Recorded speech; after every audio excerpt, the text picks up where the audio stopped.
doesn't want to change his phone either.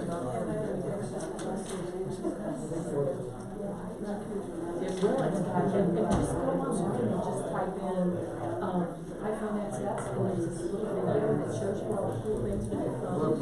Particularly, it's less than, it's probably about 5 minutes, and it shows you how to use the camera, how to use portrait, how to change the background. I mean, it's really fast. Yeah. Is that just how you're doing it? I know. Well, you're an attorney. Todd, welcome. Did you see my pretty new phone? I know. Well, it's an iPhone XR. You did? Because I have an iPhone 6S. Oh, it felt like it. The battery was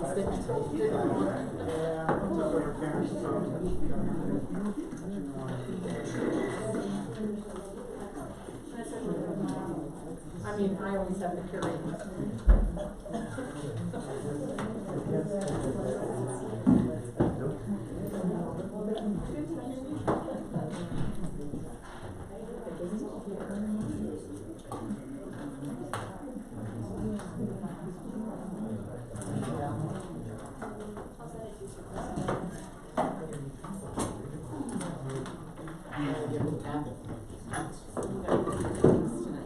Oh, that's true. Mr. Parker, you're going to remind me of open hearings. Okay. Maybe even close them too? Keep an eye on it. Maybe so. I know, let's scoot up a little bit. We could probably push our tables up if we need to.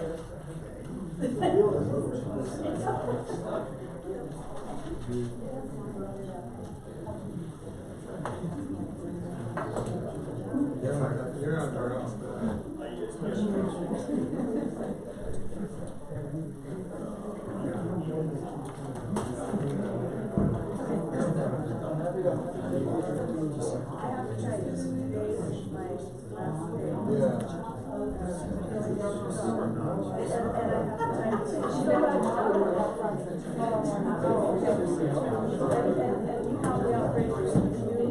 We only had a couple weeks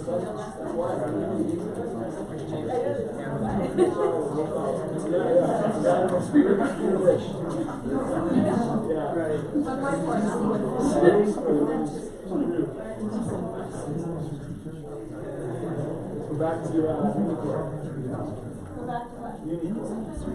Well, and she's also she's the clerk, she's the assistant clerk.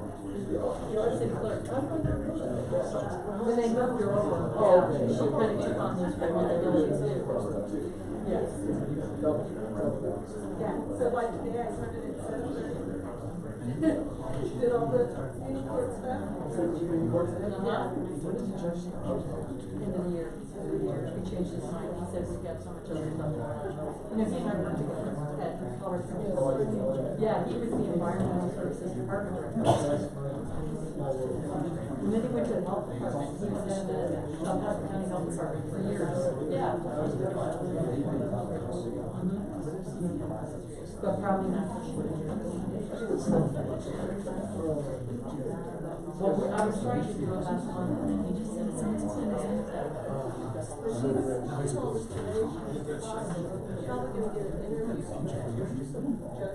Oh, yeah. Well, that's gotta look pretty attractive. This is good. Well, it depends on how much you want to learn. Well, you have to get up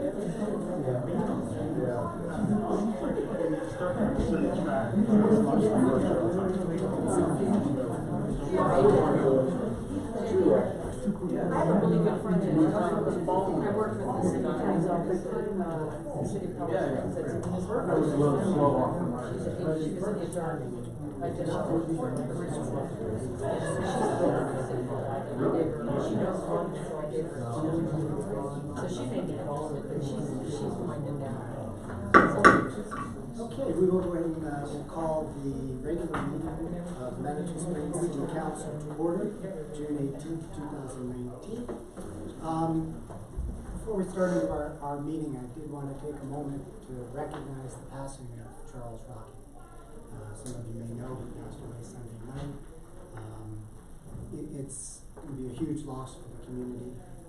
Rocky was somebody that just was kind of the, I don't know exactly how to describe it, but the essence, if you will, of Manitou, of the sense of community, everything he did. So somebody we'll miss. There is a community celebration being planned. I don't know if that's been confirmed yet, but keep an eye out for that. June 30th. June 30th, sometime in the afternoon, so somewhere from noon to 5. So that'll probably be at Soda Springs Park. You know what? I'm gonna turn my microphone on. I don't know if we got that or not. I don't know if we need to clear this, but. Okay. So.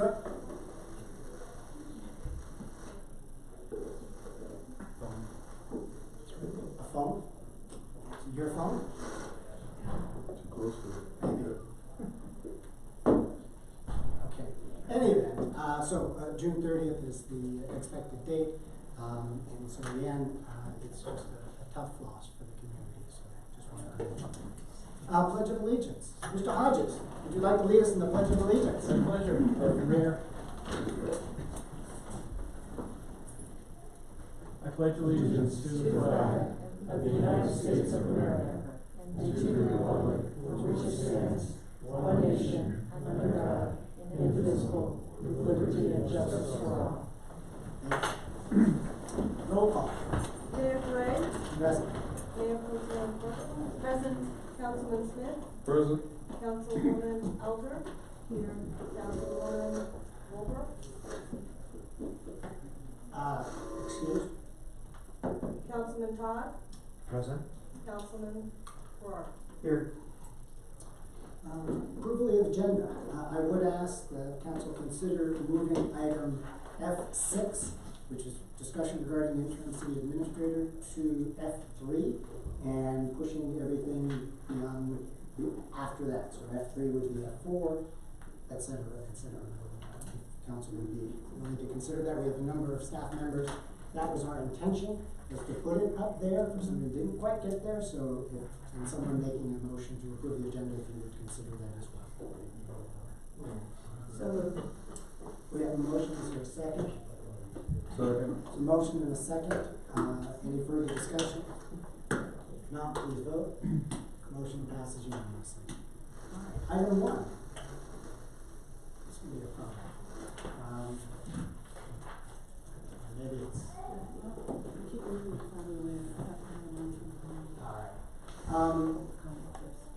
Yes, item E, public comment on non-agenda items, sorry, Chief. Is there anybody in the audience? We typically allow a couple minutes for public comment on items that are not on the agenda. Anybody want to make a comment tonight?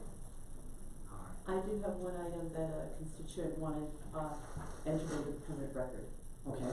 Doesn't need to be read, just needs to be attached to the minutes. All right, so if you could do that, Ms. Ash, we'll pass that down. There's a letter from Tom Fears, and we will enter that into the record under public comments. Item F1, promotional ceremony, Officer Alex Ballard. Promotion to sergeant. Chief? Good evening, council. Come on in here. Where's your wife?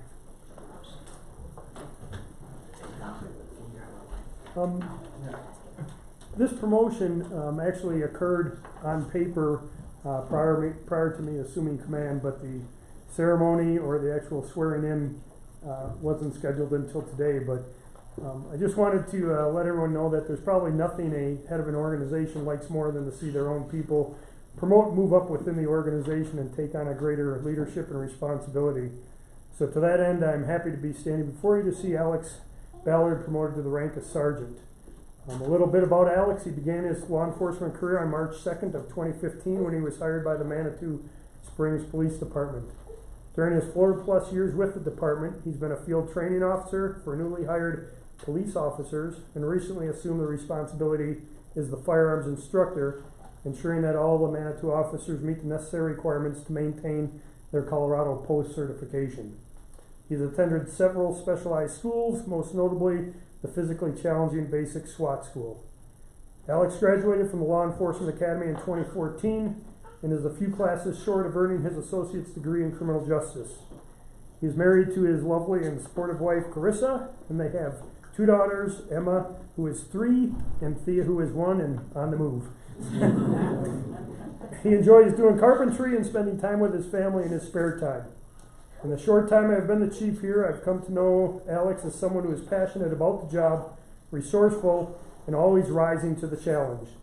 Although he takes some good-natured ribbing about his height, I come to understand from Alex that he was actually 6'2" when he started, but after carrying the rest of the department, he shrunk down to 5'5". Alex, I hope the expectations that your career puts forth and find pleasure at the same time.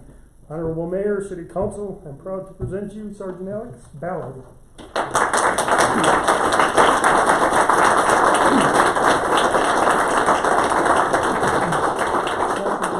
Is there an actual oath, or has that actually been done? I was told that he's sworn in front of council. You have the It's oath? my understanding, no, I don't have the oath. I didn't know if we did, I thought that we did it before. City clerk does the one and. Okay. the full oath. I would like to swear. Okay, we'll have to do it another time. Slightly different. I just want to thank you guys for the opportunity to continue to serve the community, and I look forward to my new leadership role within the department, and hope I can help when problems come up. Great. Thank you, guys. Thank you for your service.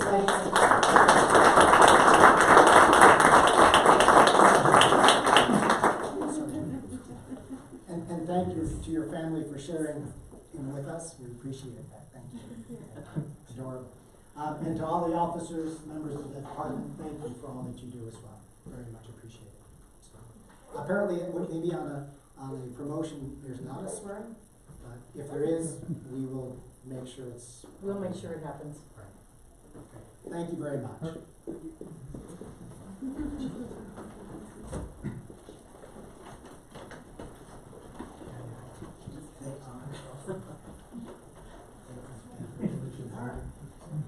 We'll call item 2, consideration of appointment of David Armstrong as an alternate member of the Planning Commission. Mr. Armstrong, anything that you'd like to come up and tell the council concerning your application? Well, I realized walking down here that my family's been associated with Manitou. Members have lived here for over 100 years. And fortunately, I moved to Manitou when it started was in full renaissance, and I feel very lucky to live here. And I noticed at some point that when I was leaving at 8 or 8:30, Becky Elder was going to probably stay here till 10 or 10:30 or maybe midnight. And I thought, oh, well, maybe it's time for me to step up a little bit. So I appreciate the chance to do this. Thank you very much. Appreciate your service and willing to serve. Would entertain a motion concerning Mr. Armstrong's appointment as an alternate to the Planning Commission. Mr. Delwich, did you want to make a comment of any sort? Oh, I'm sure. I'm thrilled that we have an alternate, and I've looked at David's background, and it seems like a perfect fit. We talked on the phone about a year ago, or maybe 2, when he was interested, and at the time we had a full slate of alternates. So he's already booked for the next 4 months, so it's great. Good. Thank you. Any other questions from council? Make the motion relative to appointing David Armstrong as an alternate member of the Planning Commission. Second. There's a motion and second. Any further discussion? If not, please vote. Motion passes unanimously. Mr. Armstrong, thank you very much for your service. Appreciate that. Item 3, remember we're going to call a new item 3. We're going to call the item discussion regarding interim city administrator position. We do want to thank all of the city staff, the city staff that's here, for joining us tonight, for weighing in on this conversation. Ms. Ash is going to start off the conversation and then also help us facilitate it through the use of her easel, and so that we can try to keep track and come to some orderly decision. Yes. Okay. I was in contact, or the fire chief contacted me before I came tonight and said that he's going to be able to be here because he's helping his parents pack because they're moving to Grand Junction. So, but he said that he has no problem with managing his department and coming to council. Appreciate that. Thank you. Okay. So, I sent, a note out yesterday, I guess, after some thought about what I saw as the options moving ahead with the vacant city administrator position. And I call that the vacant city administrator position. It could be an interim city administrator is one way to go. Certainly continuing to hire, moving ahead with hiring a regular city administrator. And the other thing that we hadn't talked about a whole lot was actually hiring a deputy, and I'll talk about that a little bit more in a moment, about my thinking around that. Certainly, we had two other options that were presented at the last council meeting, to leave the position vacant, and I think the feeling was through at least the next election, so that the next council, which could potentially have 4 new members, could then go ahead and hire a new city administrator, and have the department heads reporting directly to city council. Or we could either rotate or select one of the department heads to serve as an interim city administrator until such time as we hired a regular one. The final, I guess, option that I saw that could potentially be used came as a recommendation from a resident about selecting a management firm to handle the day-to-day administrative responsibilities. There's probably more than one, but there are several that have provided such assistance to special metropolitan districts, et cetera, and have come in and just provided some oversight. So they again would be a buffer between council and staff and could answer a lot of questions and do the day-to-day kind of operation. I have no idea what the cost would be associated with that, depending upon what the time, et cetera, and probably I would have to do a little more investigation. Again, as I said before, the police chief and the aquatics director, Roy Cheney, had both indicated that their departments were in such a, I guess, in a position in terms of working with council that they rarely really needed to come to council for direction. Every other department head really would prefer that we had an interim or some other position that they could report to as opposed to coming directly to council. You mentioned the police chief, and I assume you were talking about the fire. I'm at the fire chief. That's right. Sorry. Joe, jump up and say it. What are you talking about, Leah? I thought you were buttered because you were on a roll. Yeah, Just well, to let that's you know. okay, that's okay, yeah. And they told me that at the last meeting. As you'll recall, you asked me to come back, after we had that meeting, and there was consensus among, all the other department heads. And even those that said that they could function without it, with the exception of Chief Forsett, because he wasn't at the meeting, he had one of his, other employees, all said that they would still, in most cases, prefer to have some kind of administrator, either an interim, a regular. I didn't particularly talk to them about a deputy, but I did want to advance that. Can you describe a little bit why? What was the rationale? Yeah, I'm gonna tell you about why I think with the deputy.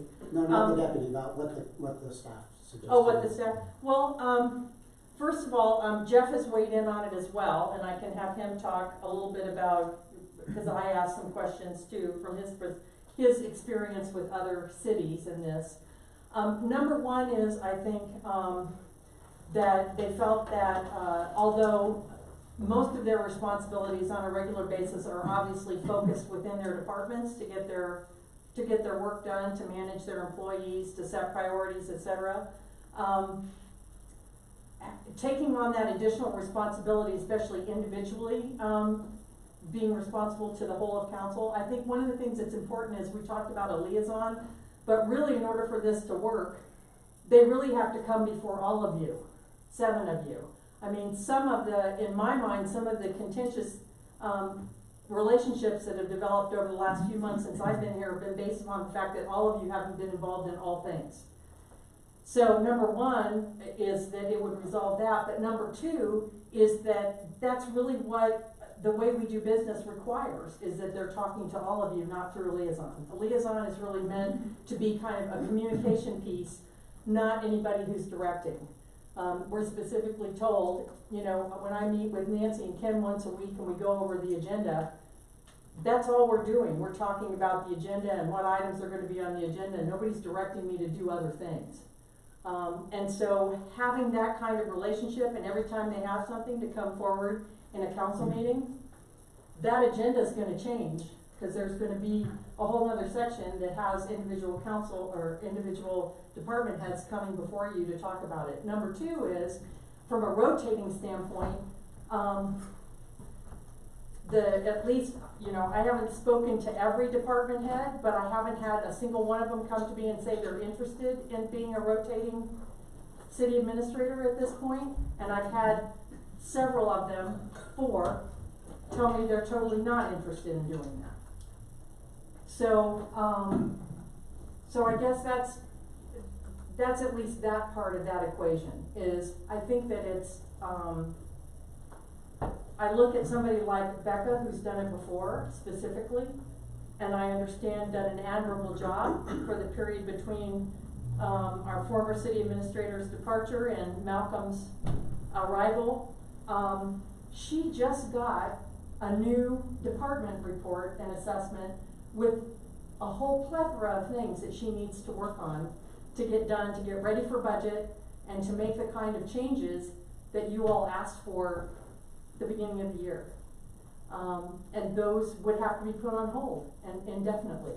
6 months, that's a long time. That means we couldn't do a lot of the budget improvements, a lot of the financial statement improvements, a lot of the other organizational improvements that we're looking for.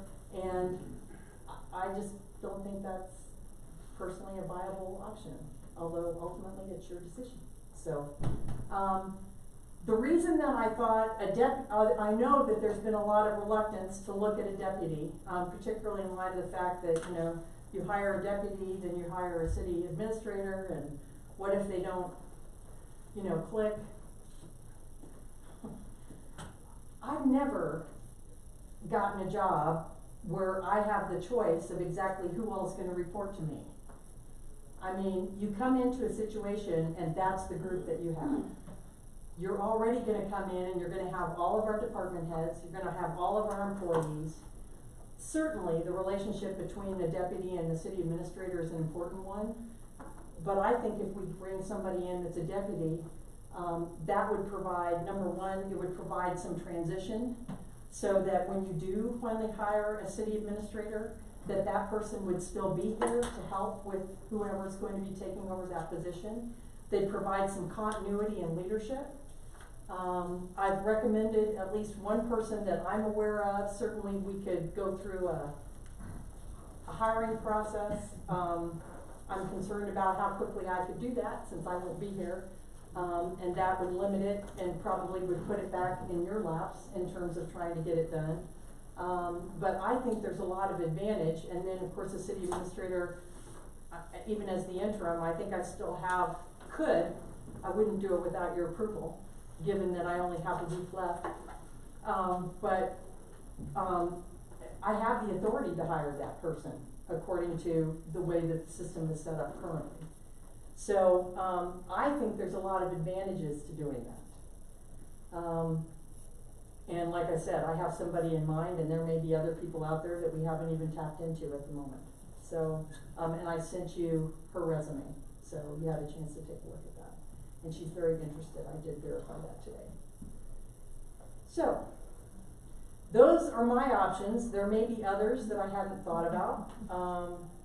But I guess I'm just looking now for some ideas about, we have a couple of different ways we can do it. We can either go through pros and cons, you all could decide, there are some that you're just not interested in pursuing at all, so we could kind of take those off the list. So I guess I would entertain how you would like to move forward. Before we do that, I was Yes. wondering if since the staff is here, if you all would like to make any comments about the process. We value your input, Roy Chaney, Aquatics Director. I stated along with the fire chief that I think we can, both of us thought we can run our departments. I've been here long enough where actually we ran our own departments for about a year when we had no city administrator. I think we did okay. Everything's still in one piece, and we survived it. And then we had someone come in. So we have a lot of talented people here. I think they can handle things for a while if we need to. One thing I would recommend that we didn't do back then was we continue the weekly meetings, because some of the things we lost was that connection between other departments without a city administrator. But if we do the weekly meetings and rotate that out, then we have a chance to meet with them, talking about problems and get things done. And then either have a liaison, because we had that in the past, where we can go to one council person and talk about some issues and get some ideas. And then come here as we need to speak to you all as we go through the season, including budget, because we used to sit down here and go through the budget with you line by line too back then. So that's my thoughts anyway. Thank you. I was in favor of. You probably just need to introduce Oh, yourself. I'm sorry. So we know who you are. Joe Breister, interim chief of police. I was in favor of an interim city administrator. Part of that reason was obviously in law enforcement, so it's a little different. Serving 7 masters is rather difficult when everybody has their own specific area that they're interested in seeing enforced, changed, modified, or corrected. And I just think being pulled in 7 different directions from various members on council, it could be a separate little nuance that one council member likes that another one doesn't, or one likes or they're supportive of that one isn't.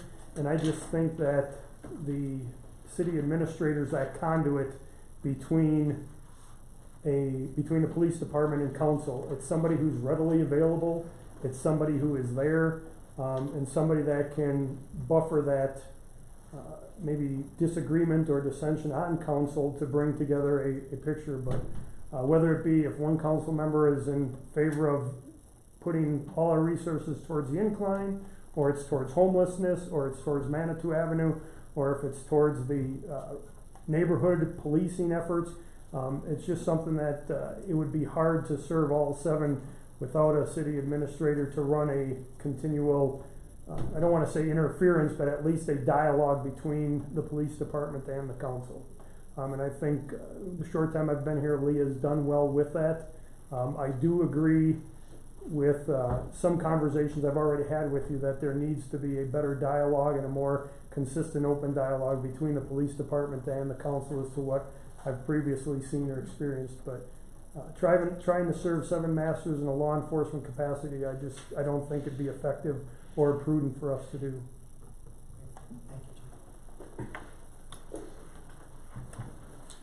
Rebecca Davis, Finance Director. I'm sorry, Kim, I didn't realize you were back. You're on? I think I'm on. You might bring it If it's closer. pushed in, I mean, it's green, it's on. It's pushed in. I can't tell that it's green though. I'm sure it's good. Okay. Just bring it close to you. Rebecca Davis, the Finance Director. As we approach the end of the year, which will be here sooner than we know it, I am going to be totally immersed in the budget process, and hopefully we'll be using new software, so there will be a bit of a learning curve on that.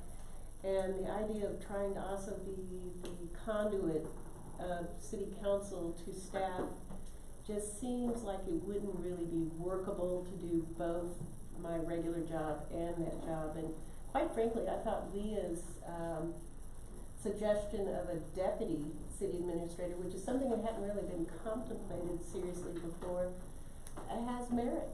I would recommend going more for that direction. Thank you. Mr. Johnson? Good evening, Mayor, Council, members of staff and the public. Kim Johnson, Planning Director. I guess I would agree generally with other staff and Leah that I do think that there either needs to be an interim or a deputy, someone that can manage the council, provide direction to the council. I think we all basically have our hands full managing our respective departments. There's been a lot of instability, and I think any incremental stability that can be brought to staff and the community, I think is going to be important. So I guess that's really kind of what my recommendations would be, is that we either pursue another interim. I mean, quite frankly, it's going to be more than 6 months. It's going to be 8 months or 9 months. if we wait till the new council gets on board and then they kind of get their feet under them, you know, so I think it's too long, and I don't think we can handle it. Thank you. Ms. Cobalt? Mr. Mayor, Councilmember Shelley Cobalt, Public Services Director. I would just say that I think that not having a city administrator presents some logistical issues that I hope that you have all considered. Contracts between $20,000 and $50,000 require the city administrator's signature. I process a lot of those. I just dropped one on Leah's desk just now as I walked in. Other department heads probably don't have as many of those going on as I do, and I see that being a logistical issue. The city administrator signs cemetery deeds, so along with myself. So those kind of signatory authorities are something you're going to need to consider, whatever your decision is. And I believe the position of city administrator is referred to in the municipal code in numerous locations. So I would offer that you need to think about those logistical and legal aspects of the authority that's laid upon the city administrator as you make this decision. Also, it's the city administrator is the city's budget officer. So that's specifically cited in the city's charter and in the city's code. With that, I think that I won't offer an opinion. I'll just talk to you that those are the logistics that you need to consider. Thank you, Ms. Cobalt. Ms. Stokes? No? Okay. Sarah, did you want to weigh in on something? Sarah, feel free.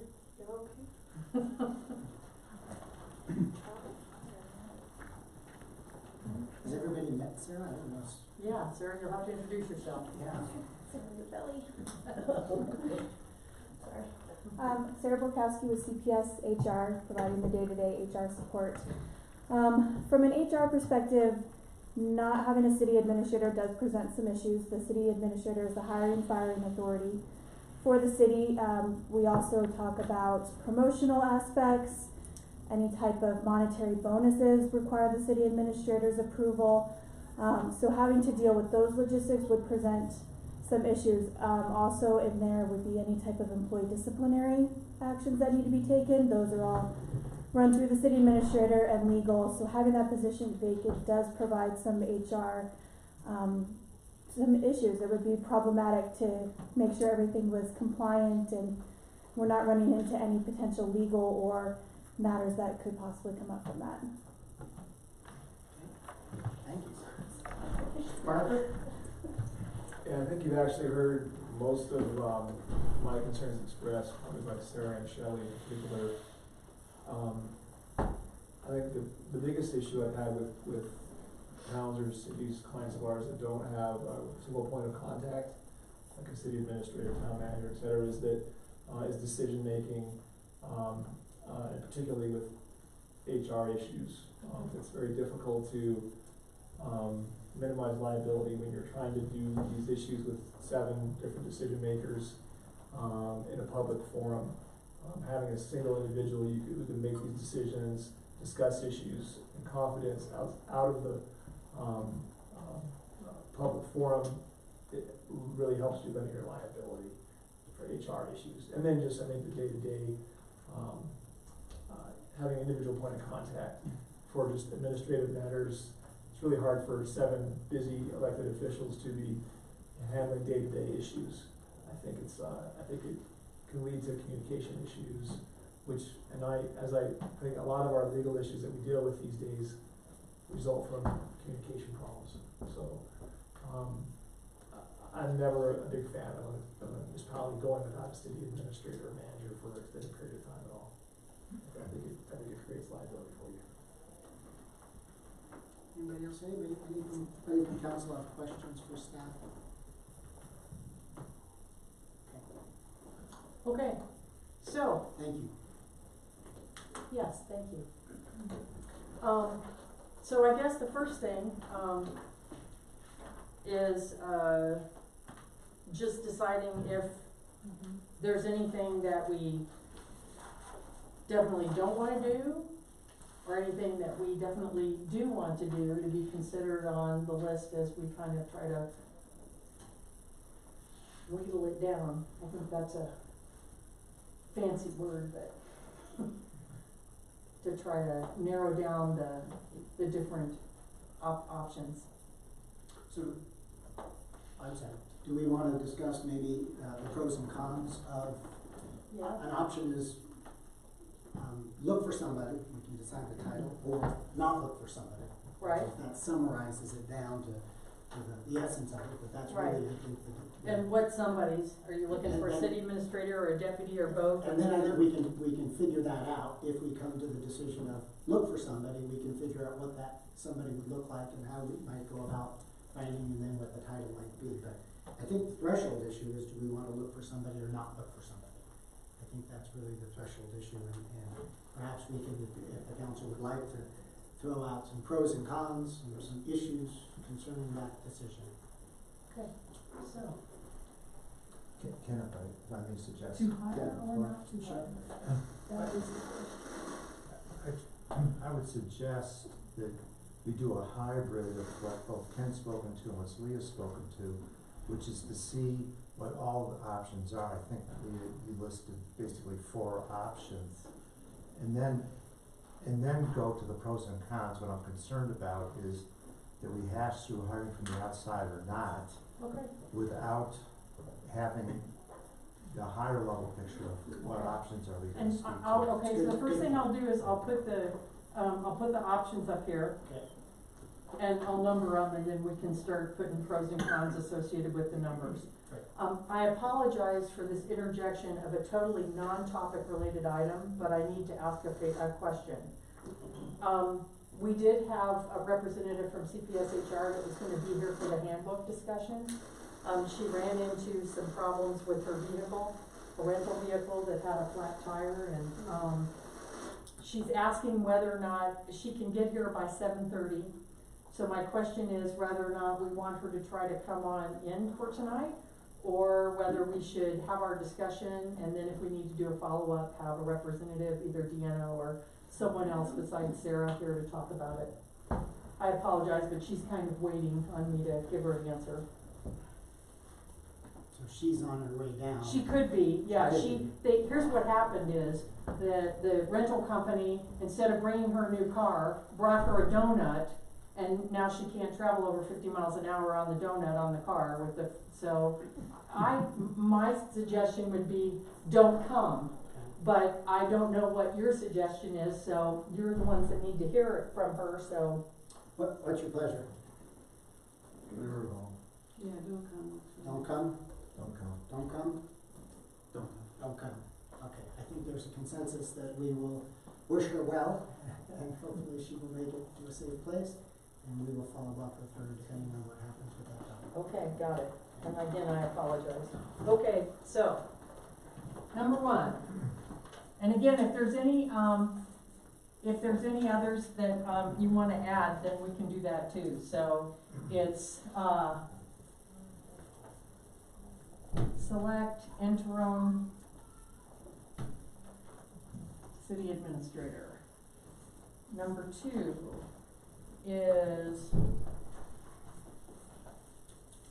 department heads report to city council. 3 is rotate or select department head as acting city administrator.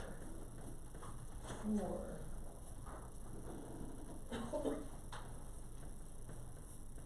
select deputy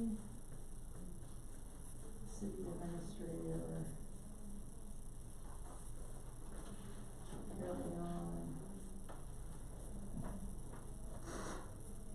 Handle most CA responsibilities. 5 is management firm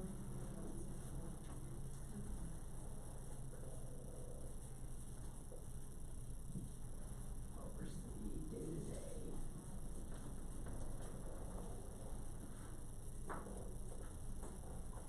City responsibilities. Okay. So I think at this point, what we're looking for is a 6, 7, 8, and so forth, other ideas in terms of other options. So, if I may present an additional option, Mhm. which would be an option 6, and Leah, you briefly referred to it, which is what we did the last time, and that particular position was not titled interim city administrator, it was acting city Okay. administrator. Is And that would- different than number 3? Yes, it is, because it's a unique situation, that would suggest we go a proven approach, which we had with Becca, and rather than spending our dollars outside the city to bring somebody in, we use those same dollars to bring in a very heavyweight CFO in a box is the term the industry uses, but basically an accomplished financial person that would work with the very heavy lifting that Becca said she needed to do. There's no question about that. And this individual would accelerate what we agreed to in terms of the general direction of the CLA study that took 6 months to do. We would still be on the plan of doing staff development, but we would be having on-the-job training happening while that's happening with a senior person who's there 5 days of the week to lighten Becca's financial load and take her into this new territory also. And that's where our dollars would go. Otherwise, our dollars go to a group with the same work plan, but having to, in their own resources, both do the education and do the implementation and get to a high level view the financial executive brings things to. And there's a possibility such an individual could get us back on track with a capital plan, which we had hoped to have done in May as a way to prioritize our capital spending and as a way to feed the budget. So more details on that. I did discuss that with Leah on Friday. It wasn't her pick. And I've since massaged the fact sheet down. There's a one-page fact sheet. I think this is a special case. So I said, bring CFO in a box and appoint Rebecca as acting CA. That's what I wrote. Would that be the summary? Yes, sir, that would be. Ms. Davis, I didn't know if you wanted to comment on that. Let's explore the deputy position. No, I'm not really interested in being the acting city administrator. It's just a little too much outside of my wheelhouse.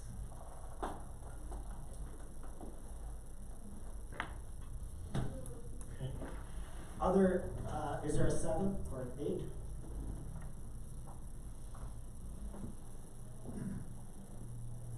Okay. So, we have 6 items up there. You wanna go through and see whether there's any that, you wanna go through the pros and cons of each one. You wanna go through and see if there's any that we can eliminate, fairly quickly to narrow down to a couple different options. So, I guess one way to look at this is to say, is item 1 a potential option for all of council? Would you consider item 1? And we'll just go through each one of those and see if everybody would consider great, then perhaps those are the ones we want to focus on. It would seem to me to be one way to do it. I'm open to suggestions of how to narrow this down. Right. Are there any that jump out that say, you know what, having heard this conversation, we can all agree one of those numbers won't work. One or more of those numbers. There's really only one up there that I would be interested in, and that's number 4. I think Beth is not interested. We've already heard from the department heads. I really don't want to select anybody who's, well, that's not even up there, to just go right to a city. It could be select a interim or a regular, could be number 1, or, you know. We do have, like I said, we do have a,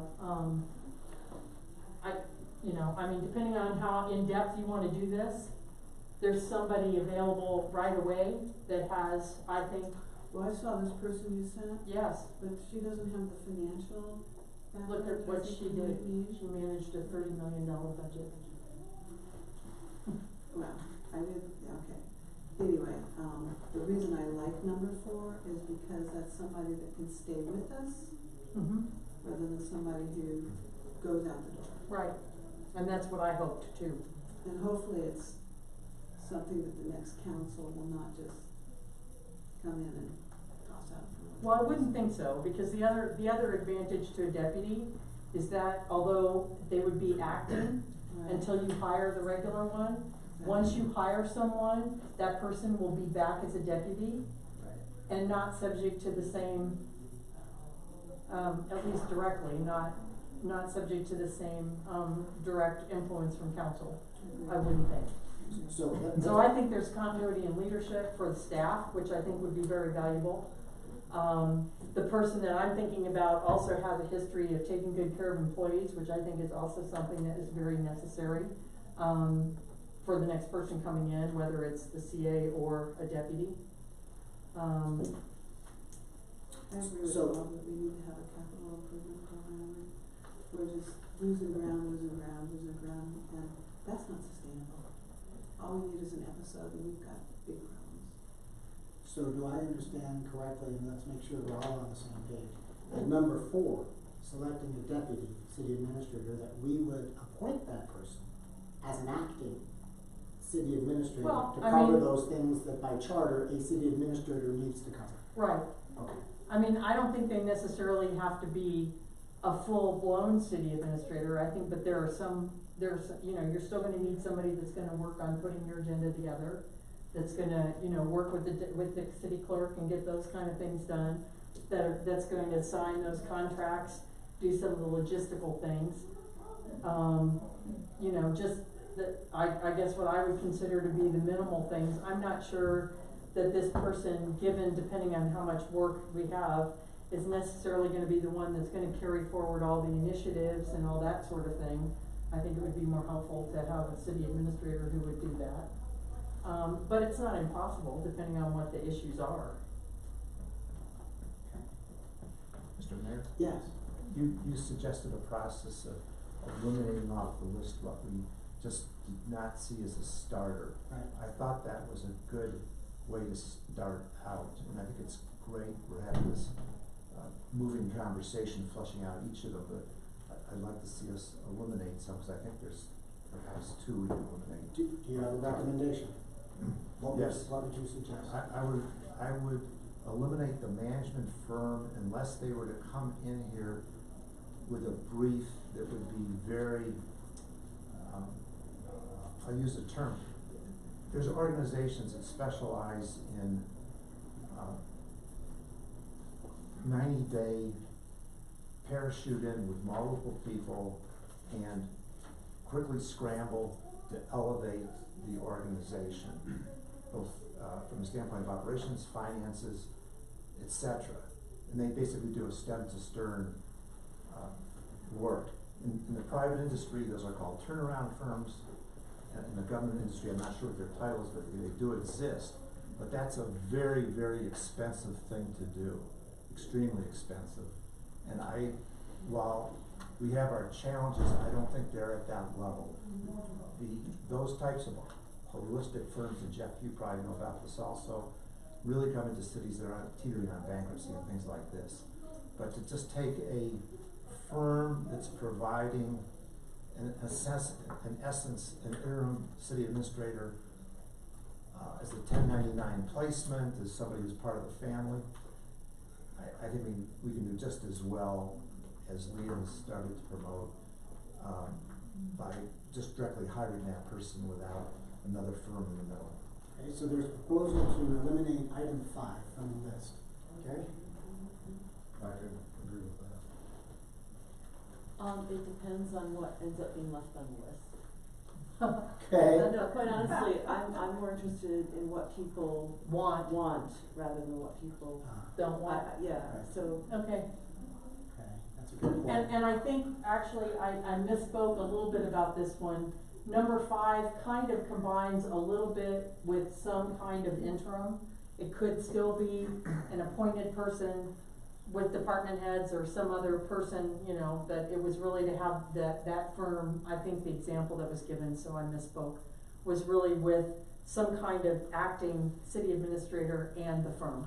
So let me see if I can summarize this. It sounds like to me that the issue is do we want an outside individual or firm to help us manage?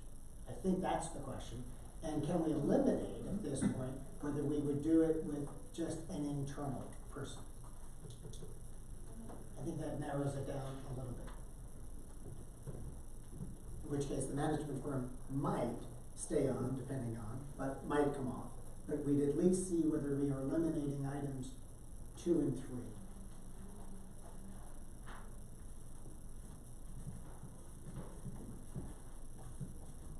Who all wants to weigh in on that?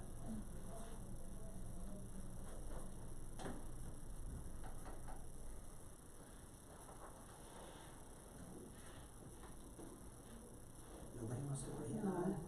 It's difficult, because item number 2, the city's done before, Roy mentioned that. Item number 3, again, I think it's only a specialized case of number 6. So kind of like, Nancy made a good point of, we can keep doing round robin and kind of rank, ones we have the highest interest in, and then proceed to go even further into those. We could do that. I'm wondering about number 6, which actually tags Becca, who has no interest. So who would be that person? Well, I think. Right, so I mean, who would it be? Who would it be? If I could suggest on number 6, we had a discussion, executive session to go on the roadmap, for sure, we're all indicated, let's move forward.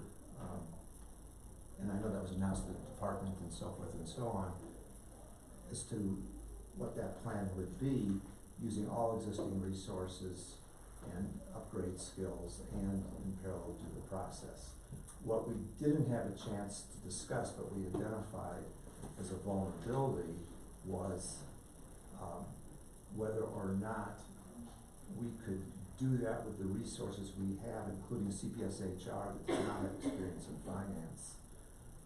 And was that going to be a critical mass to accomplish our Becca's goal and so forth and so on? Or does the critical mass take, because it's on the job training, that's what we're talking about, is on the job training best done by a city administrator overseeing that process, or is it best done by, which I would just say is more typical, an outside expert coming in and embedding themselves with the staff for a limited period of time, where their assignment is to bring in technology, bring in procedures, and bottom line, the buck stops with them to deliver the budget. That's really the debate. Sure. And I think we need to have that discussion. Perhaps part of it's in the executive session, because it's getting right up against the boundary, and Jeff could guide us on that, of what. Can we have might that be helpful. discussion separate and apart from these other 4 items? Yes, and In other words, it's a good discussion, but that seems to be a separate discussion from, do we hire somebody from the outside, do we hire somebody from the inside?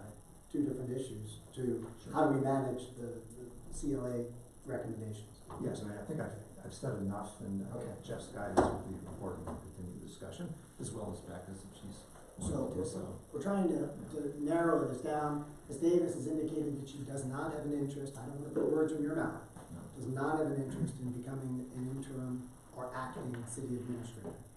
That is correct. Okay, so we're clear about that. Mr. Mayor? Yes. And I know that we had asked about department heads and things like that, and we discussed this with one department head. Is there any other department heads that may have an interest in this? Okay.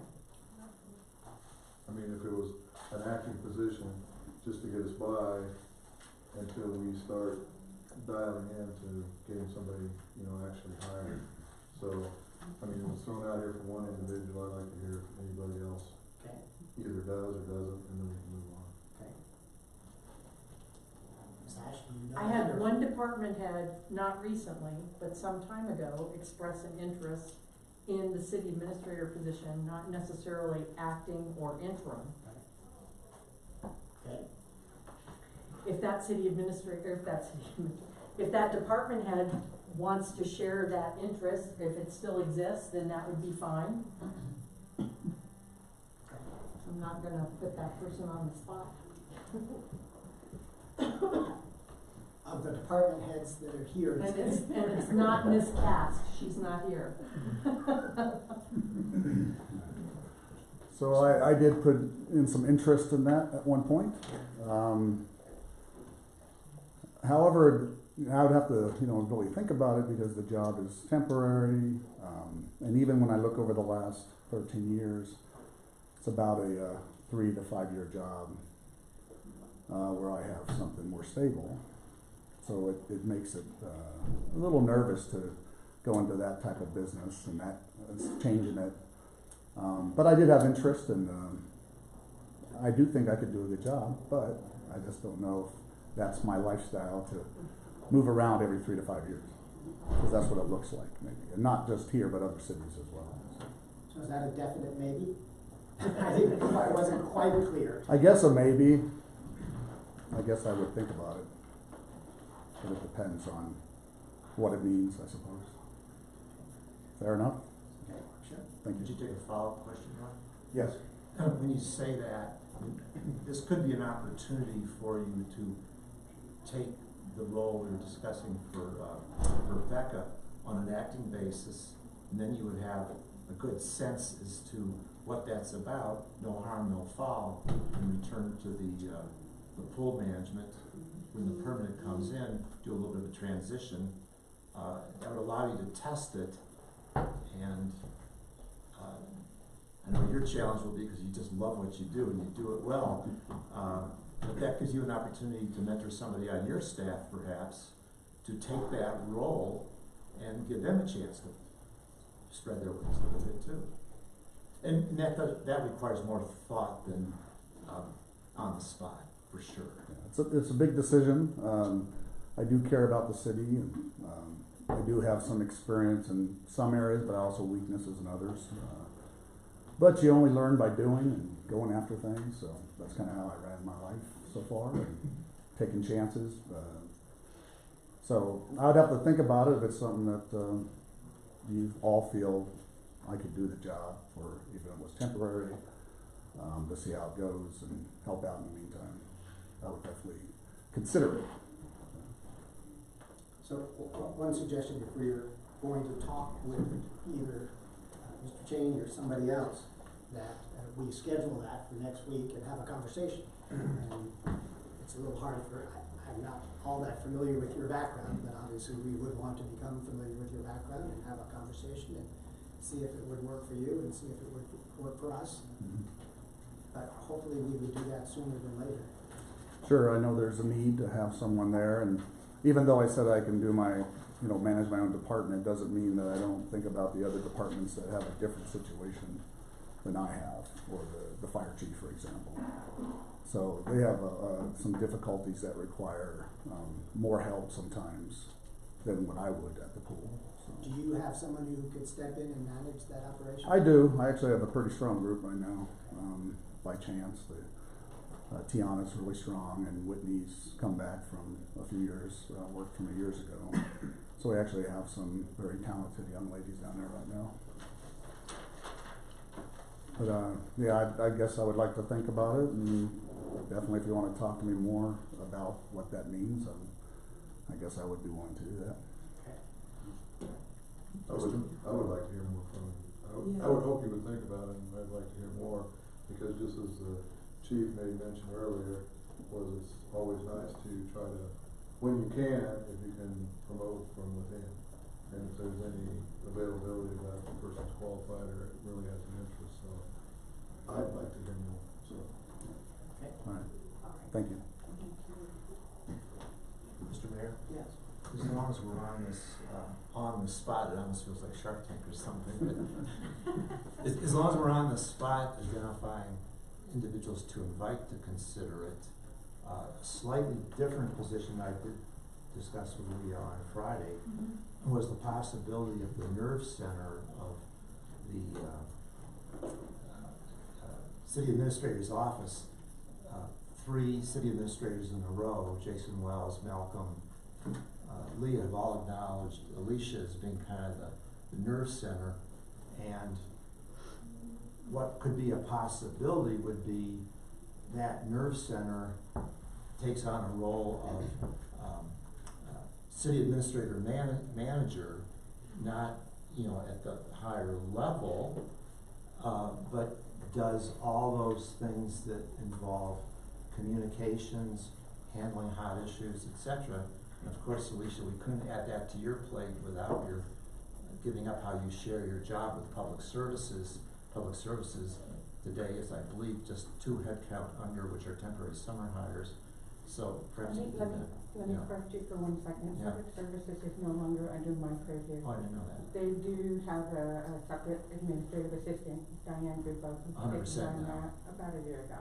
Oh, okay, great, I transferred that.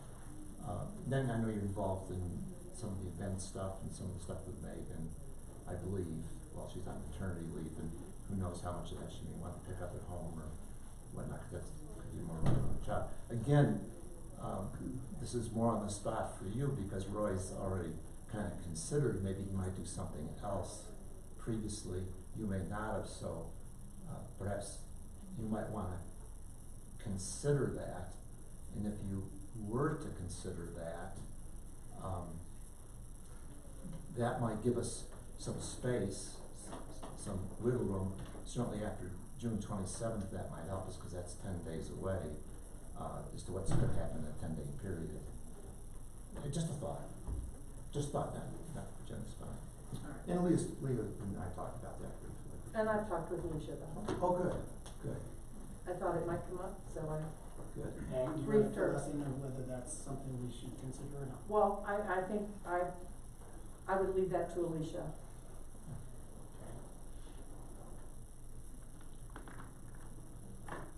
Well,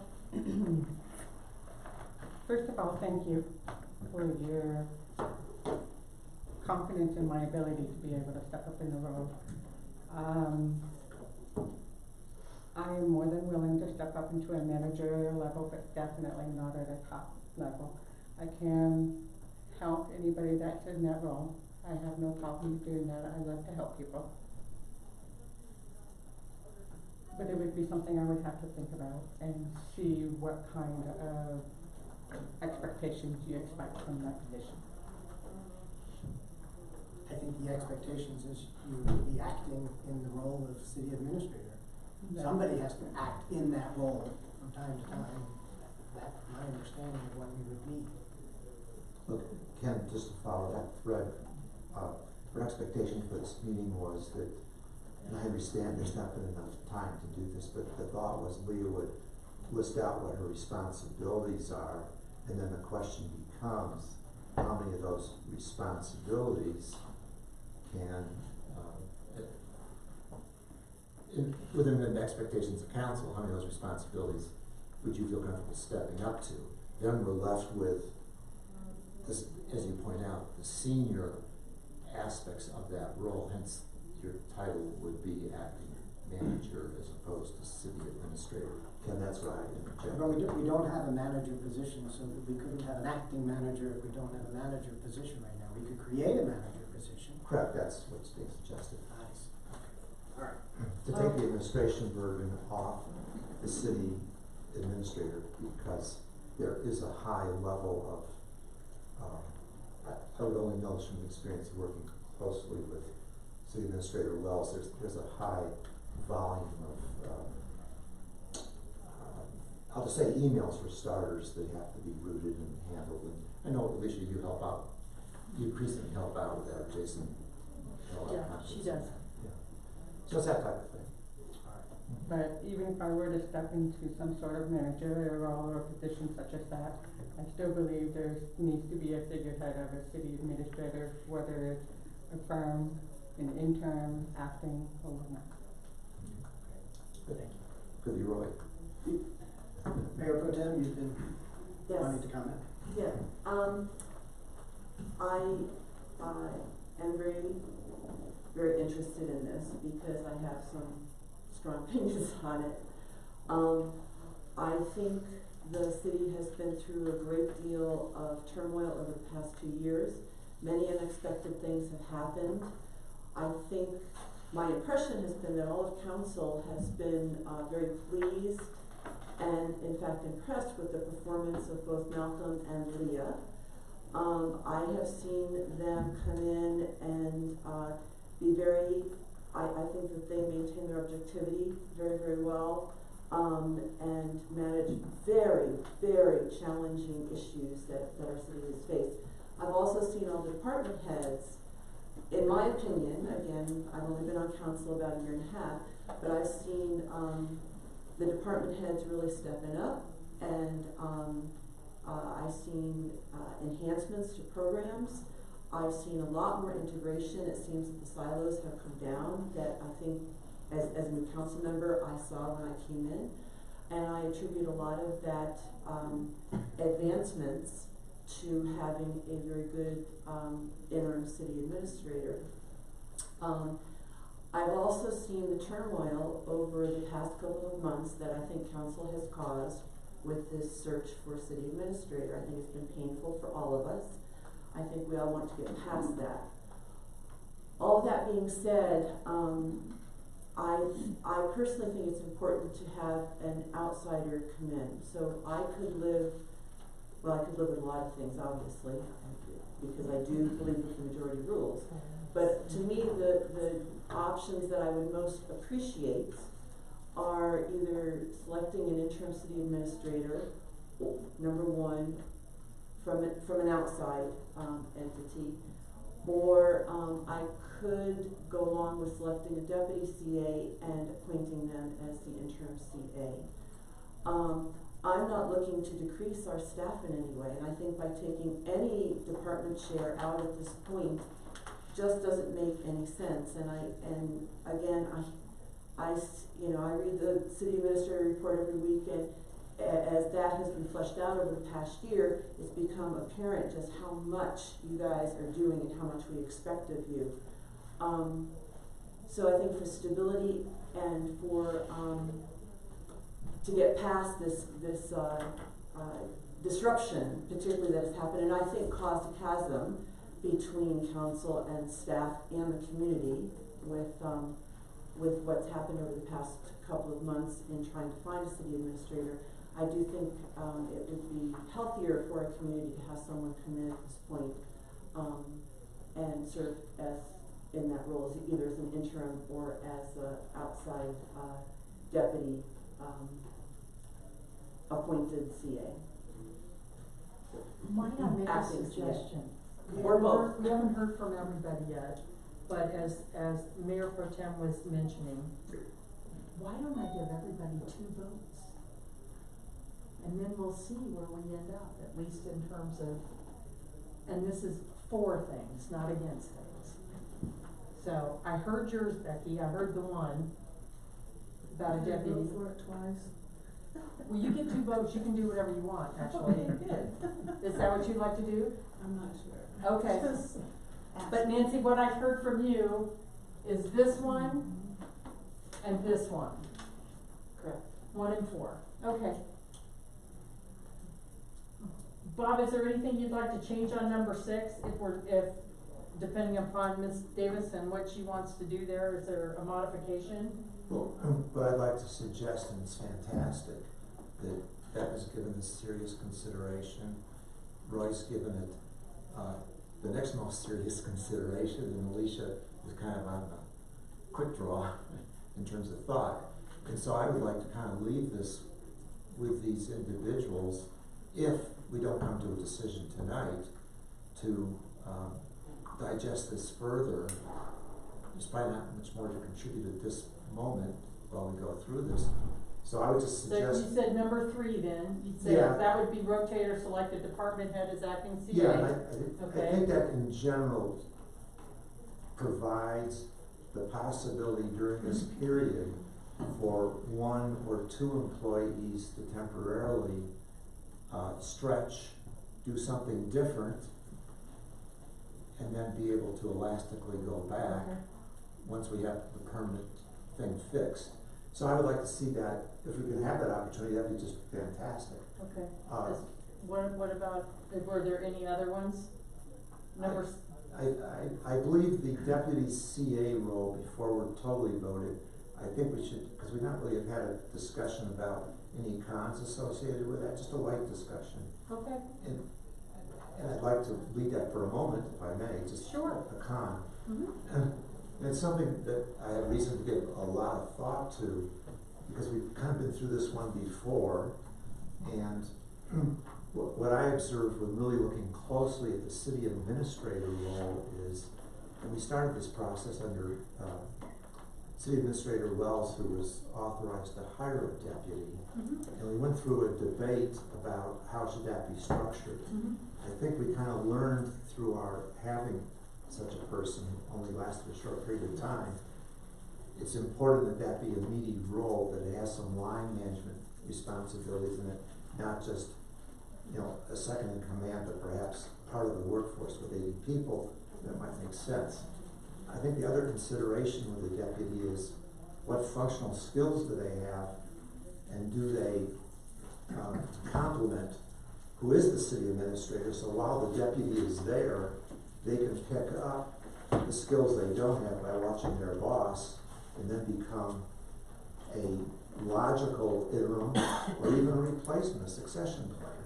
So to me, it's very critical, in my opinion, once we make the decision on the permanent CA, what is their strengths and weaknesses, point 1. Find complementary strengths and weaknesses in the deputy, point 2, and point 3, have that deputy have a good chunk of line management responsibility, actually supervising department heads.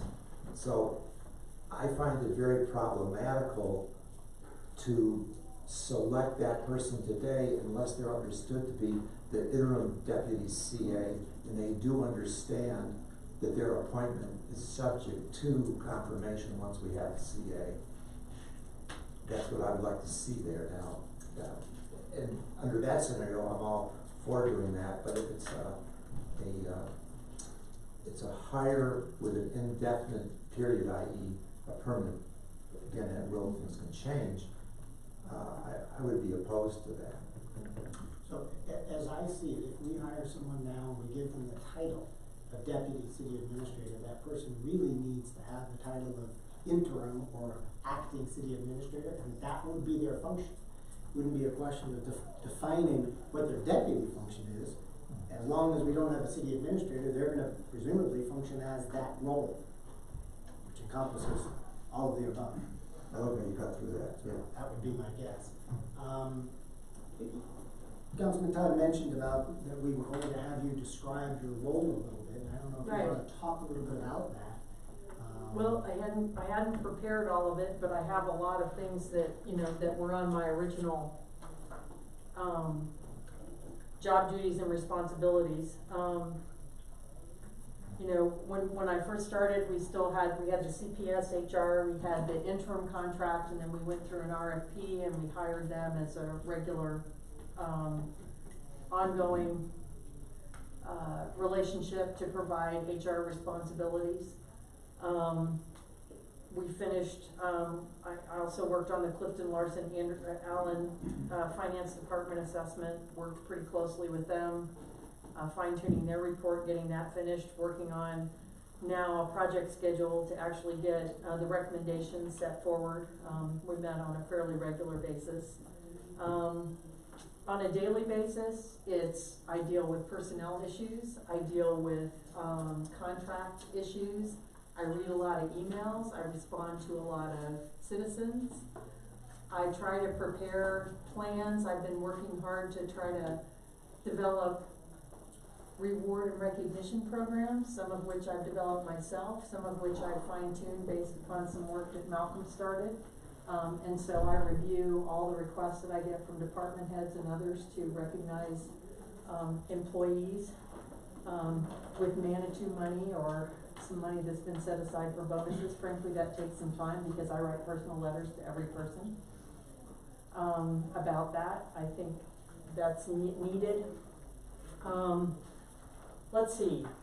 I spend, well, like I said, we do spend a different time with HR lately, of course. Then I was also working on hiring our interim police chief, working with KRW on that work. There have been a few changes that I'll be updating you in the city administrator report. With Alicia's fine hand, I work on the weekly update, which takes a little bit of time. We also try to make sure that communications are kept up to date. I have individual council members that contact me, as well as sometimes 2 or 3 that want to talk about specific issues that we try to deal with and come up with game plans to address. I've been part, although not as active as I would want just because of other competing demands, but I've been very involved in the engagement and governance group, work group. And I know David Corpenning has been very appreciative as he's talked with me about participation from both me and Kim in that process. I've worked with Laura Newman on the Hiawatha Gardens and some others, although not as closely, but I try to make sure that there's enough money in her contract to continue to do the work that needs to be done, to get that done. And then I've dealt with individual issues at a department level, whether it's about serving on interview committees, worked closely with Natalie on a number of issues, met with on fiber and some other kinds of things, whether it's worked closely with Mr. Hodges on the Metro District. You're going to be looking at the agreement. We're probably going to be looking at another one with parking maintenance agreement. And some things that haven't happened, like we haven't finalized the Comcast agreement, although that's probably okay because we're still looking at the fiber stuff. And I had initially started trying to look at the employer of choice as a model moving forward, but frankly got overwhelmed by a lot of other things that needed to happen before we could get that done. So I worked closely with CPS HR on the employee handbook. There's just been a lot of things. And I recommended, for example, when Roy first approached me about his interest, that he probably should just shadow me for a few days and see if that was something that he really wanted to do. So there's a lot of communication, a lot of correspondence, a lot of T's to be crossed and I's to be dotted to try to make sure that council's kept in the loop with a lot of the different issues. Just even working on the agenda on a weekly basis, there's a lot of things that come out of that that require a lot of follow-up and working with either department heads, getting additional information, that kind of thing. So it's not really that any single thing is really very difficult. It's probably not. I mean, there are occasional challenging questions that come forward. That's what makes life interesting. But it's pretty voluminous. So those are some of the things that I've been working on, and some of which I can tick off and some of which I can't. I do have some ideas about the capital prioritization. I have some previous work that I've done that I plan to bring forward as a model to at least leave with everybody. And I've tried to set up files and do a lot of things so that whoever comes in after me, whether it's immediately or at some future point, will have a pretty good idea about decisions that were made and the basis for those decisions and that sort of thing. So I'm trying to set up some kind of transition that's not exactly letting it. And I've offered to come back afterwards, but it can't be paid because I can't do it as a PERA retiree to help with that transition. You work for chocolate? Yeah. So chocolate and ice cream. Questions for Ms. Ash in terms of the job, understanding that. Any questions for her? I mean, I was also really involved with all the city administrator stuff. I mean, we had to you know, whether it was looking at, you know, all the meetings we had about what kind of questions we were gonna ask, how we were gonna rank, getting all that feedback, trying to provide information, whether it's from, you know, sessions that we've had or other things. And I work pretty closely with Mr. Parker here on a lot of things. So, but we're about an hour. We allocated an hour for this. I would suggest we continue this conversation because I think we need to come to some decisions tonight about how we're going to proceed. So, we'd be glad to hear from others. Councilman Rohr, weigh in. We're trying to narrow down. There are a couple of the options that we want to move forward with. And I can write that up too, Mr. Clark, and so that we've got kind of a list. Well, Leah, we probably have that recorded, and you were very clear. I marvel at the fact you are on the payroll 3 days a week, and I can't imagine what's happening the other 4 days of the week. But I know it's a lot of work. Thank you. I think 1, 3, and 4 would be the ones that I'd be looking to explore further.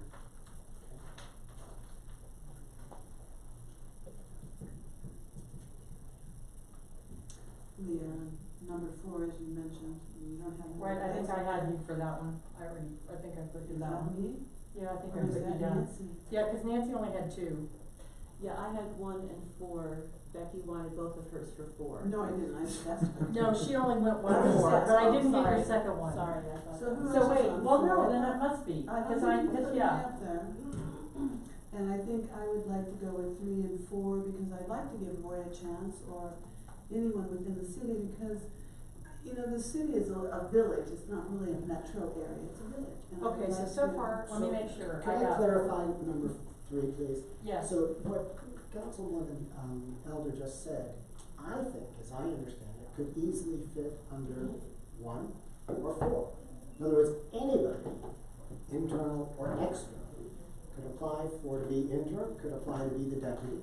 That's a different thing than rotating. The difficulty I'm having is with the word rotate. Not who we would have, but whether we would include the rotate, meaning someone would do it 1 week, another person would do it the next week. So maybe I should separate it. I'll have one as rotating and another one to select internal. I just Let me wanna do make that. I wanna see whether people are actually saying we should I know, that's rotate why I that, think I'll separate because I'm it. hearing 2 different things. Okay, thank you for that. Yeah, let me do this. I'm gonna make this rotate. Well, hold on, before we do that, let's see if people really want the rotate part, or am I hearing That's just why I'm want gonna an do number, internal I'm opportunity? gonna do a to do that? 7. Heads already said they didn't wanna rotate, so I wasn't even thinking of that. I was just thinking about coming from within. And also, number 1, I mean, if we're gonna get people from Florida, I'm not. We're not there yet. That's number 1. No, it's not. Number 3 is Number 1 from is not. within. That's wrong. That's not how I interpret number 1. I'm just saying, number 3 and number 4 without the rotating. Okay, I'm Then gonna we change, I eliminate the changed rotate this. then? Okay, Is here's what I everybody okay did. with eliminating, rotating that I know, position? here's what I did. I got paper stuff.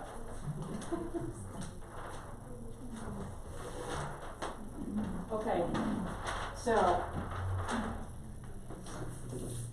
number 3 is rotate. No, wait. Number 7 is select internal city employee as acting CA. Oh, okay, so you changed it. I just took out, instead of rotate or select, I just made number 3 rotate, and so I think these 2 go away. Does anybody wanna rotate? Okay. I think we're done with that, so we're gonna eliminate rotate. Okay, and so, 4 and 7 for me. so 4 and 7, and who was the other one who wanted an internal? Was that you, did you give me numbers yet? 1, 2, 3, 4, 5, 6, 7. Yeah, that was yours, Jane? So, hold on, as far as I'm concerned, number 1, it could be internal, it could be external. It doesn't say. I know, but let's go back and detail that after I get rid of some. Okay. Okay? So, so some people have selected 1, some people have selected 4 to do, or, 7 to do that. 1 and 7 can be the same thing. Okay, but do we have consensus among the group that we will select someone to act as city administrator? I think that's what we're coming down to. The who, is spelled out in a number of different Okay, varieties. so here. But are we to the consensus that we want to select someone to do that role? I think we are, I think I am. That's what I'm hearing, I'm just trying to confirm that. Yeah. That we're selecting someone. Okay, Okay. yes? Yes. All right, so it looks like we're Okay. selecting someone Is, to act or be the either interim, acting, whatever you wanna call it, fulfill the role of city administrator. okay, so select acting interim city administrator from existing staff, Okay? external, and under that could be. That could be interim. The job title, I don't think we need to worry too much about. No, I know, but It's I'm just trying to incorporate some of those thoughts into this. So really, we're down to a decision whether we, find someone for that position from the existing staff or from the outside. And Ken, if I could suggest it, this is a footnote, because it's not mainstream to this decision, but I'd like to keep on the chart, Alicia potentially, have a promotion to a manager title, Can we- and just have more responsibility. Let's Separate put issue that item. down on the bottom, it is Yeah, a that's what I separate said. issue. Yeah, it's like a footnote. That- Just that's note, something right. that we'll have to figure out as a, so Yeah. we'll park that. You probably not do it till you have the person selected. Okay. Yeah. So now we're down to selecting someone. So if I might be so bold as to make a suggestion that we do a little bit of both. That we set up next week an interview time for candidates. And they can come from within. If some are still interested, we talk with those. I know, Leah, you have at least one from outside, Mhm. probably several from outside, potentially. And we set up a time to talk to these folks.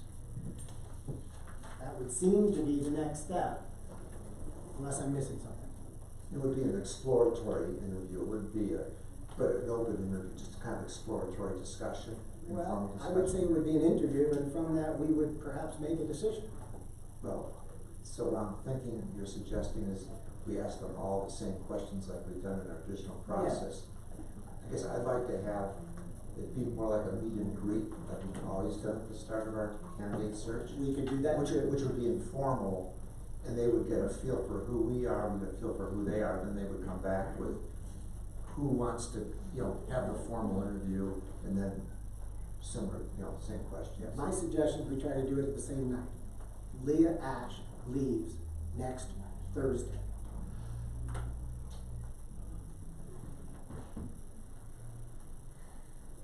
And if in fact, we've concluded that we do want to select someone, and for all the reasons we've heard, we don't want to go without anybody in that position, it would seem to me we need to move fairly quick. Maybe next week we have two different sessions. We have a session where we have an informal perhaps, and we have a session where we have a more formal, however we do that. But my suggestion is we try to do that next week. Seems like we're putting the cart before the horse, but we don't have a process for what we wanna do. Okay. So why would we be interviewing people when we don't have a process on how to get potential candidates? I think we're gonna create that process, is what I'm trying to suggest. So when are we gonna do that next week, we're gonna do that right now? Right now. That's what I was hoping. Let's create a process of how we wanna fulfill what we just put up there.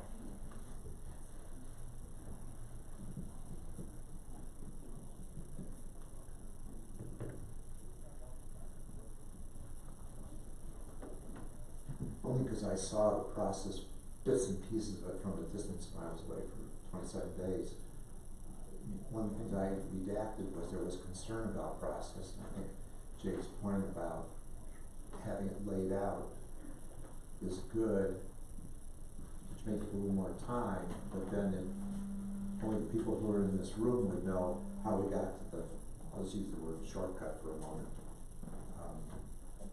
And then what happens to, as happened in this last mini cycle, what happens to those who weren't part of this, who then say, well, the process was whatever, not understood, not clear. Well, we will provide some clarity, whatever it is we decide, hopefully we will be clear. We've been through this, we've been through a number of different, interview questions, et cetera, and I can, as somebody who's observed, not all of them, because I've only been here through the last couple, is that although I think the interview is an important piece, that at least most of the impression that I get from you all is that you have certain criteria, whether you're able to articulate it or not, that you're looking for in this person. Becky just talked about, budget experience. I think you're looking at somebody that's, communicates well with you, that has a Manitou feel. I'm not sure I could articulate it better than that, but I think there is an expectation that you would have somebody that would come in, that would fit into the community and would fit into the organization. I think you can ask a couple of questions and get pretty close to finding that out. I think you're looking at an acting or an interim person for probably 6 to 8 months. Although I think you want to apply as much effort in that process to be successful for that period of time, particularly in preparation for the new council that will be coming in, is important. I don't think it's a terminal type decision. I think that you can probably come up with enough information that you can get through resumes and through a few questions to figure out whether or not you think they're going to work or not.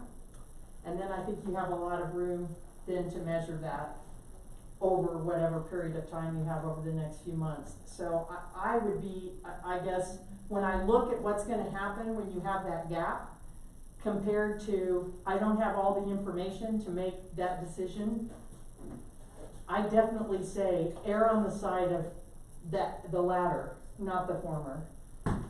Go ahead and take what information you have, take that gut feel for what you think you need, get enough people in here to talk to kind of make it the best decision you can, and create some continuity moving forward. That's my advice. I don't think this is, I guess what I would say is, it's just not, so it's not numbers. It doesn't always, 2 and 2 doesn't equal 4 when you're talking about how people fit. And I think you all represent the things that Manitou is, with that diversity across even this group, and that you can reach, let me be clear, a compromise, because you're probably not all gonna find that perfect person that you all have in your mind, because they're all different, and you're not gonna find somebody that's gonna sit here and be that person. But I think you can find somebody that's going to meet what staff needs and what you need for the next 6 to 8 months.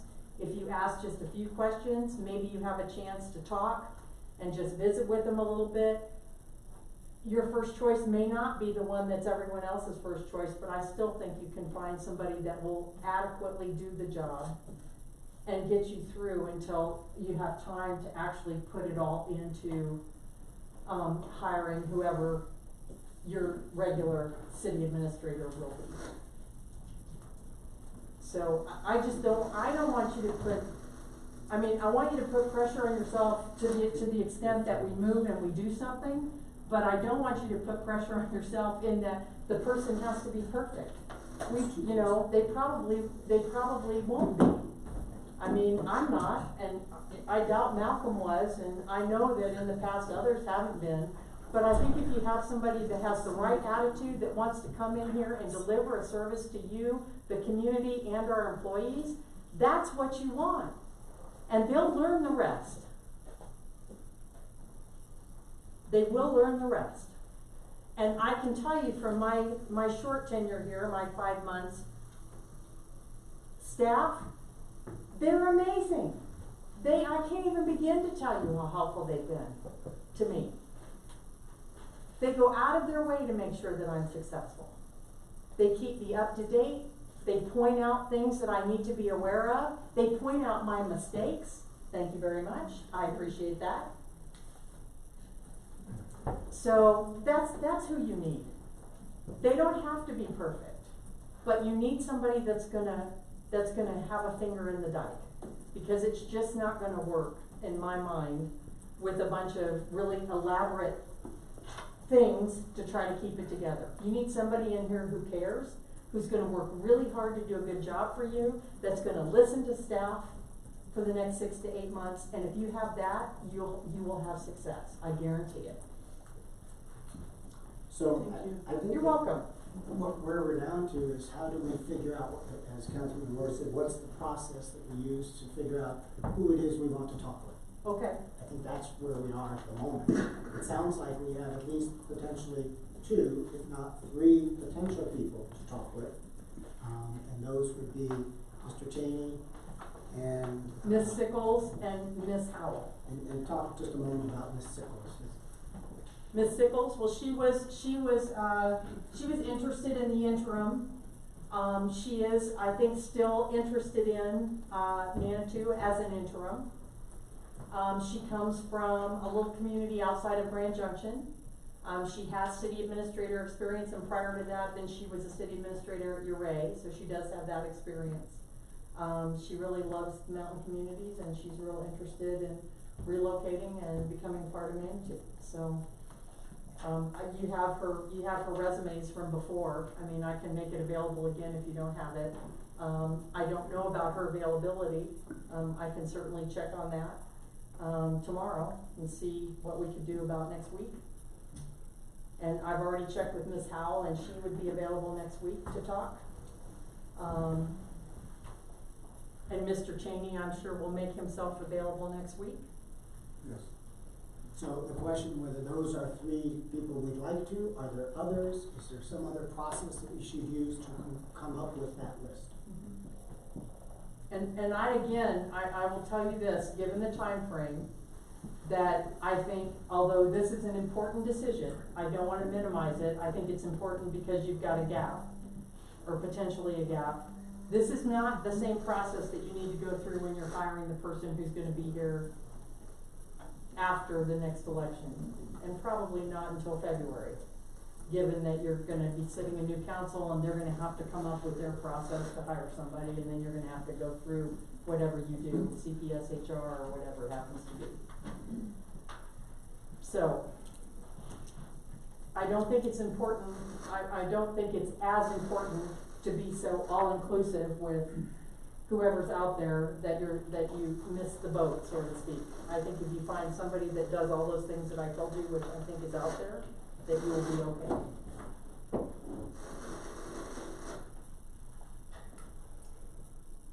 So,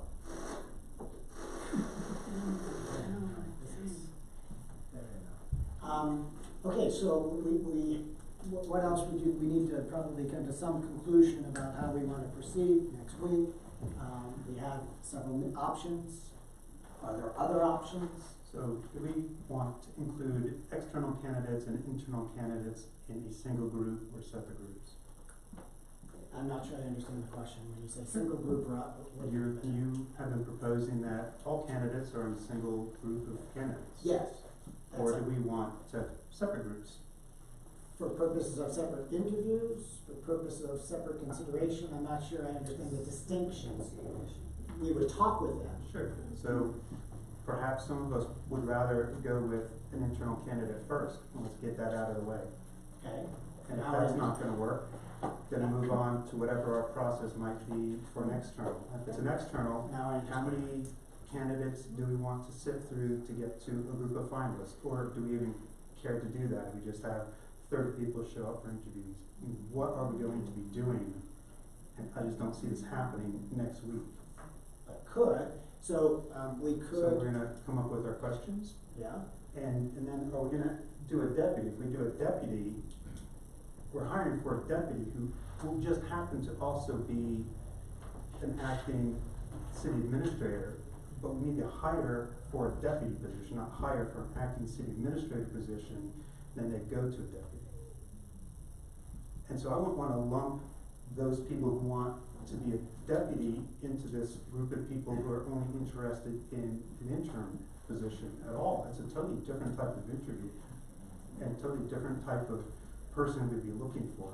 My suggestion is that hiring a deputy at this point would be difficult for a lot of the reasons I think that Councilman Todd mentioned, the job description, where does it fit with the other, and then for the next 6 months, that person's not going to be a deputy. That's fine. That person's going to be an administrator, a city administrator. Well, that's fine, but it's not what's on the board. What's on the board is hiring a deputy. So if we're not going to hire a deputy, we get it off the board. Let's figure that out. let's have that discussion. Quit lumping everything together into something that isn't workable. Right, understand. And are you suggesting that you would be supportive of that? Just for the next 6 to 8 months, hire someone to fill that role being this city administrator role, independent of the deputy. No, of the deputy, meaning the deputy is somewhere different. Yes.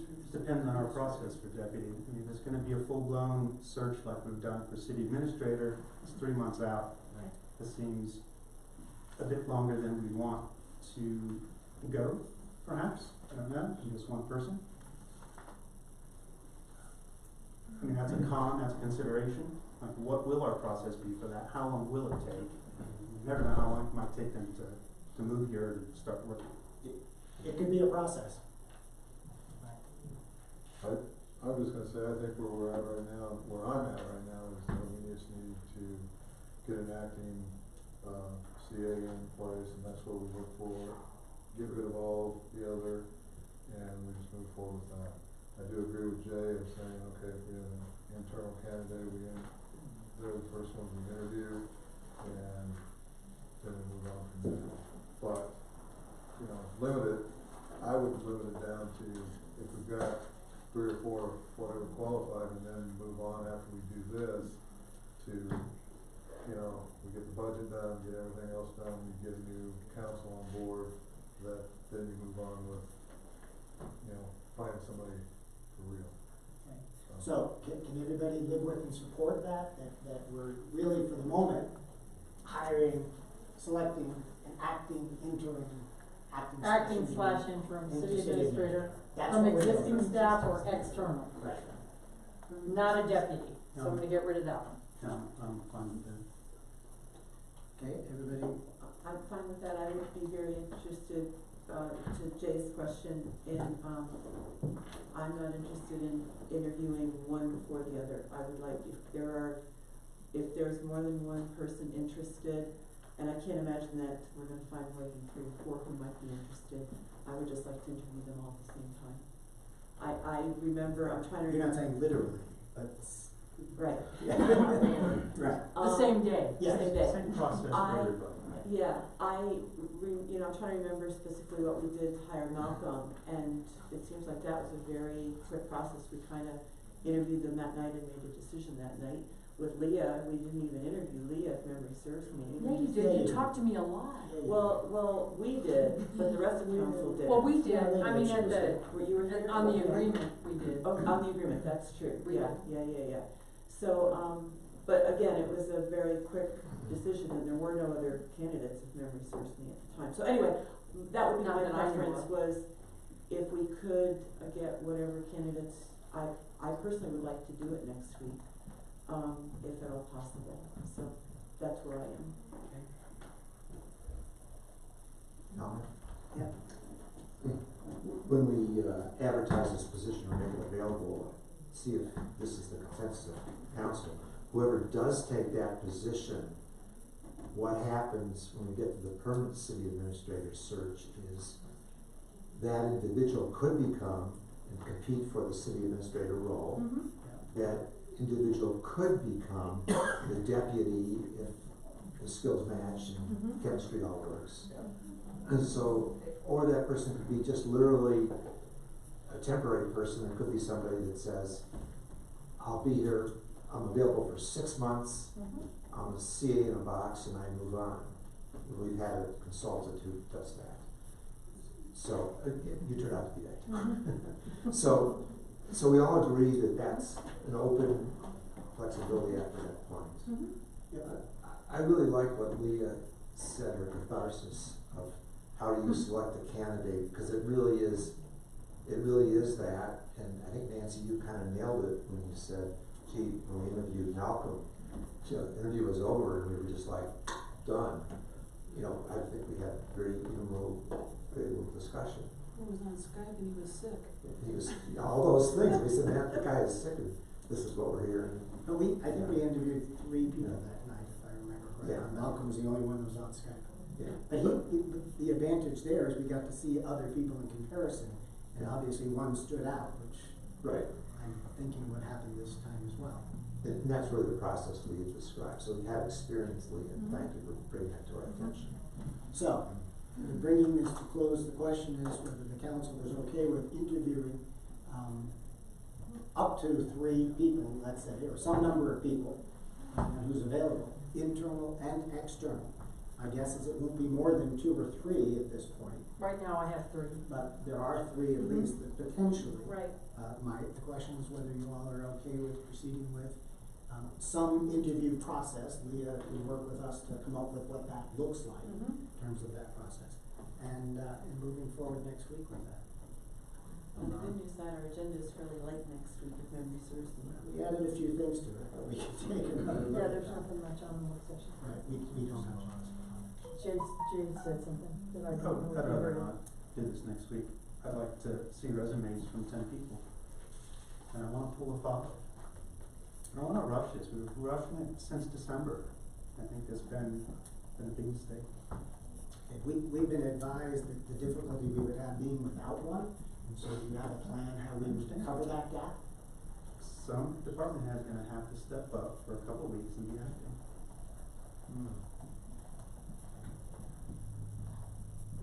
It's not anything we haven't done before.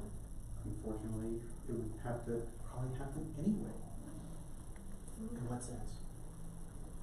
Where does Catherine Sickles Kate. Sickles, Kate live? How long would it take her to even move here? It could be weeks. So to think that you're gonna have somebody start on the 28th is foolish. So you're already gonna have to have somebody be enacting from within our current department head situation. And so I see no great problem in pushing this out to get a good pool of candidates and to pick 5, agree on our questions next week, and move forward in a deliberate manner. Just taking what we've got, because that's what we've got right now. It just seems foolish. Okay, anybody else wanna comment on that? Can we at least hear from Roy, because he's already submitted to us a couple months ago. And, What would you like to hear? well, he's here, he's in-house, there might be someone else in-house, can we at least interview him? Because to me, the closer to the house, the better I like it in terms of local community and local embodied energy and knowledge, that kind of stuff. If somebody has to move here, I'm not nearly as inclined. You know, I think that we could certainly say our process is to interview him first. We still made our interview questions though. Whether we use the ones that we used for our intern last time, or if we come up with new ones, and how long are we gonna give ourselves to do that? Tonight? Or are we gonna give ourselves a week?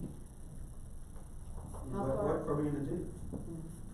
How far would you push it out? I feel very strongly that I want to have, if we're gonna have more than one candidate, internal or external, I want to interview them all at the same time. I don't wanna do one and then another one 3 weeks later, or a week later, whatever. I would really like to do them all at the same time. I think that I don't see any reason why we couldn't have our 5 picked out that we want to interview within 2 weeks. Where did you come up with 5? We've What's never our had number? 5 finalists before. Sure we have. We've had 3 finalists. We've had 5 twice. For intern? Not for intern, but so what? If we don't get 5, or if we don't get 10, I'm still willing to interview whatever we've got. I don't know. Depends what we get. Well, we have 3 potential now. Correct. So, the question is, Mr. Laddie, we're not gonna entertain public comment, thank you very much. So, we have 3 now. The question is whether those 3 are acceptable, and do we want to add to that? If so, from where do we do that? How do we find those people? And when we find any people, you know, how can you say I'm looking for people? Why is this so different than any other process we've tried to do in the past, finding an employee? Okay. Why is this suddenly rocket science that we would get more people? I don't think it's rocket science, it's timing. Timing is fine. You're pushing something that does not need to be pushed. You and I disagree about that. We can agree Find to out disagree. from the rest of the people to your right. I understand. Gentlemen, what would you like to do, ladies and gentlemen, next week, what should we tackle next week? Let's just look at that and see what should we tackle next week. Couple options. We could, between now and then, come up with questions and interview, or we could, finalize our process next week, discuss the questions, and discuss people, and then schedule thereafter. I think those are the two kind of options we would have for next week. There may be others, but at least those would be two processes. I think I'd like to, excuse me. I think I'd like to, formulate the questions next week and say from 2 weeks from tonight that we would be doing interviews for two young people at that point. Maybe next week we appoint, the department head, whatever, as acting till we get, permanent hire. And that acting would have to fulfill the role of what Ms. Ash is doing, which is help us find people, create questions, so that acting has to jump in and help us with this Correct. process. Correct, that's what I would like to see. From Todd? First off, I'd like to see Susan Warbrook be part of this process. I'd like to see all council members being available for this process. I don't know when Susan's back. I'm assuming it's next Tuesday. Anybody know? Then the corollary to that is, are we gonna have any absences? I'm gonna just make this, worst case scenario, for 4 weeks, are we gonna have any absences? I think doesn't the CML conference occur? It's tomorrow. Okay, so that'll go. And so that's a schedule question. I really like what Leah said about a lot of this we can do with resumes. I like, Jay, what you pointed out. Let's make sure we've got 10 bona fide candidates that, paper read, seem to cover the territory. Some they'll be all different. But can they carry the load for 6 to 8 months? I think Leah proposed. That sounds about right. We can do that paper search. Frankly, I would rather do the questions once I know the 5 people coming in, because to some degree, we have a set of requirements, and we have a question of, can these individuals meet them? And when we go to predetermining the questions, as you thought, Gary, the challenge of that is we may be serving up softball questions to these candidates, or not. I think we've got to customize them to who the individuals are, because we really want to find out, can they meet our requirements? So I would see next week, where do we stand with the resumes? Is Roy has had a week to decide, and is he going to submit a resume? He has submitted one previously, so. Right, and so we find out where we are next week with resumes. We have Susan here. We do a informal down select. I think we have to do that in executive session, because you can't really discuss that process openly. Let me ask a question before you get too far about it. Yeah. Typically we have used CPS HR to help us with this process. It seems like, I do have a list of candidates. Not all of them were interested in interim. I might have 1 or 2 besides the 3 that we've already talked about that might be interested.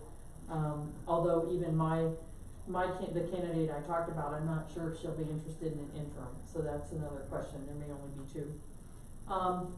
Do you want to advertise in the local paper? Do you want to do some screening? Do you want me to use CPS HR to do some screening? Because if you get, 50 resumes, I don't really want to.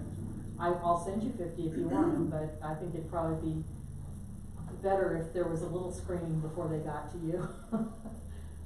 Just because of the volume of looking at that many. Whether or not people meet all the criteria or not, I think it's fairly easy to get some evaluation that will say these are probably the top 10 most likely, as opposed to, are these others capable? Maybe, but they're probably not as qualified as these are. So I guess I need to know how else you would like to gather that information, particularly locally, since that's been a concern expressed, and most of the candidates that I'm gonna get from CPS HR are not necessarily local, or if they are, they might be in Colorado, but a different part of Colorado. So I just, I would really like to push the local, or at least search locally within a region and even within states. But I'm not gonna say anymore because. Okay, well, we can, I'm just saying about an advertisement, I mean, we can probably do something with the bulletin, we might be able to do something with the Gazette, pretty short time frame. For instance, business journal, whatever, just do it fairly short, but what I would also suggest is that we use, CPSHR or something like that to kind of help screen those, and they do that now with the other candidates that we get, and at least get them down to some number that I think is more reasonable in terms of your review to decide who you actually want to interview, because we'll probably get a lot of candidates. I mean, it's an attractive position, even if it's an interim. Well, begs the question, what are we looking for? What are our qualifications so we can filter? We haven't discussed them. We did, we discussed them a lot. And we have actually a document that spells them out. It's called the job description, and it has the essential functions, has the qualifications. And we did. Job description for our intern? This is the job description for the city administrator. Which I think is slightly different than one for an intern. I don't think so. I think the only difference is the length of time that they're here, not what they do. They're gonna do the same thing they're gonna do if they're here permanent or here temporary. It's just a question of how long. But the permanence of it, not the job that they do. I think, am I missing something? No, I mean, I would agree. I think that the essential things that you're looking for in the position are gonna be the same. Does everybody agree with that? Well, to Jay's point, when I was looking at the position description a lot more carefully, we have a big gray area because of how our charter is. The big gray area is what, and we talked about this as part of the personnel manual last week. We kind of have this matrix about who does what in terms of performance reviews, in terms of compensation, etc., that is kind of hybrided across our department as we've not come to clarity on that. Because we said it would take a while to get that matrix put together. So it is fair to say that, and maybe the way we get around that in our mind is let the candidates know there's some flexibility that we have to work out to more definitively define these things that we are presently working on, because literally we are. So that becomes, to your point, Jay, what's the description? That would make that point. So I think Jay's point is well taken. That, as I put the other thing out there, which is how do you create the funnel for candidates? Well, the CML conference is a great place to do that. And if we just had a flyer we could send up to people who were at that conference. I mean, word of mouth for this. What we want is local. What we want is Colorado. I think we pretty much a micrometer to that. And then, I mean, we've all got our networks, but do we have something really to show and jazz people with? I'll be at Pikes Peak Region Booth tomorrow on one of their councils. I mean, that's a great place. Those people they represent, all the cities that are part of this region. I think the people you will attract for an interim position are different than the people that you'll attract for when you're actually hiring a regular person. When you go and visit, I mean, with CML, you're extending beyond. You might have people there that have been former city administrators or city managers, or might be, networking and things. Right. But when you go to an existing company, like regional and those kinds of things where people are working there, just generally, I would tell you, most people aren't gonna be interested in an interim position that's gonna require them to leave a job that's pretty dependable to go to a job that doesn't have any kind of security at all with it. So, internally you can do some things like, if Roy's selected to be that interim, he always can serve as an interim, go back to his regular, compete for the job. There's no harm, no foul. Not true. Somebody from regional building, somebody from the utilities, somebody else from city government or any other company. So the kind of people you're going to attract are people that generally are looking for a position that's going to give them a foot up to get into that maybe don't have a position now. And so the way that you attract people is going to be different. Just to clarify, example of regional building. Mhm. It would not be anybody in that room, it would be their networks. Right. So it would be their networks, they wouldn't even necessarily work for regional Okay. building. So I think we need to really do that. If we want to, you know, every council member, et cetera, needs to think, okay, now who's their network and who is networked in their network? So, okay, so we'll And do that. what's the position description we're gonna put out? And I would suggest that Malcolm was ultimately looking for a permanent position, and he was willing to roll with where the opportunities were. And I think that's also true of people who can be a city administrator. Right, Some. we're a unique town. But I So- also think that, just to finish, I also think that the economy is such that people don't have to wait very long anymore. So some of the interest isn't as high as it was even a year ago. So a lot of this discussion is premised on the fact that, one, if this is the direction that we go, next Tuesday, we look at resumes, we narrow it down, we look at the process of interview questions, schedule them for some period of time, yet to be determined. The question is whether there's someone able to step in on Friday, the 28th of June, to take this role.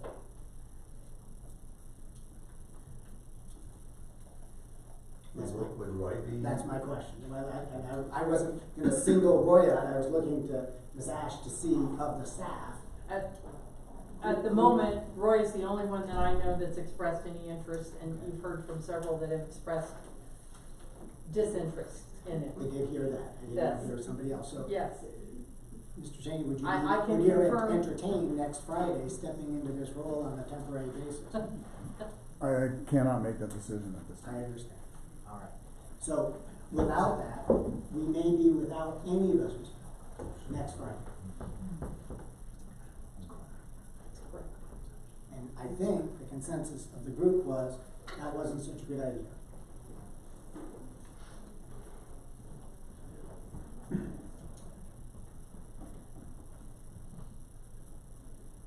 So my suggestion is we try to bring some people in next Tuesday, not the perfect process, but a process. We don't have to make a decision Tuesday if there's somebody who's able to step forward on Friday. If there isn't, then we may want to make a decision next Tuesday. Someone may just be great and we'll be all set. I'm looking for 2 weeks. Well, the city, I understand that. I'm just looking at it, I know that it isn't the ultimate decision, or the way that managers want to go right now, but if you're looking at a 2 weeks time span, that we make each one of the department heads, you know, if they've got any questions or whatever, they know that they're gonna have to direct us in 2 weeks, and in 2 weeks, we're gonna have the issue resolved. I mean, I know that that wasn't the ultimate thing, but I think we have really reliable managers here that could do it for, you know, manage their own department. I'm not asking them to go out and do anything beyond that, but if we, you know, if we can get this resolved or something in place, I think that is the way we should go. It doesn't handle the HR issues at all. It doesn't handle the contractual issues at all. I understand that, but for 2 weeks, I think we can handle it. I'm not saying long term, I'm not saying over 6 months' time, I'm not saying that. I understand that. What I'm saying is a short time, manage your area. If you've got something that you've gotta bring forward to us, then bring it forward to us. But I know it's not ultimate, but if that's the only way we've got to go, then that's where we need to go. It isn't the only way, it is a way, but it's not the only way. I think we're at an impasse right Okay. now. Well, Can we vote on Gary's proposal, cause let's just assume, we got hit by a bus on our way home tonight, we would have to do something. Okay, by Marshmallow, but at any rate, we have to do something. And what Gary's proposing is literally what we'd have to do. And that is not,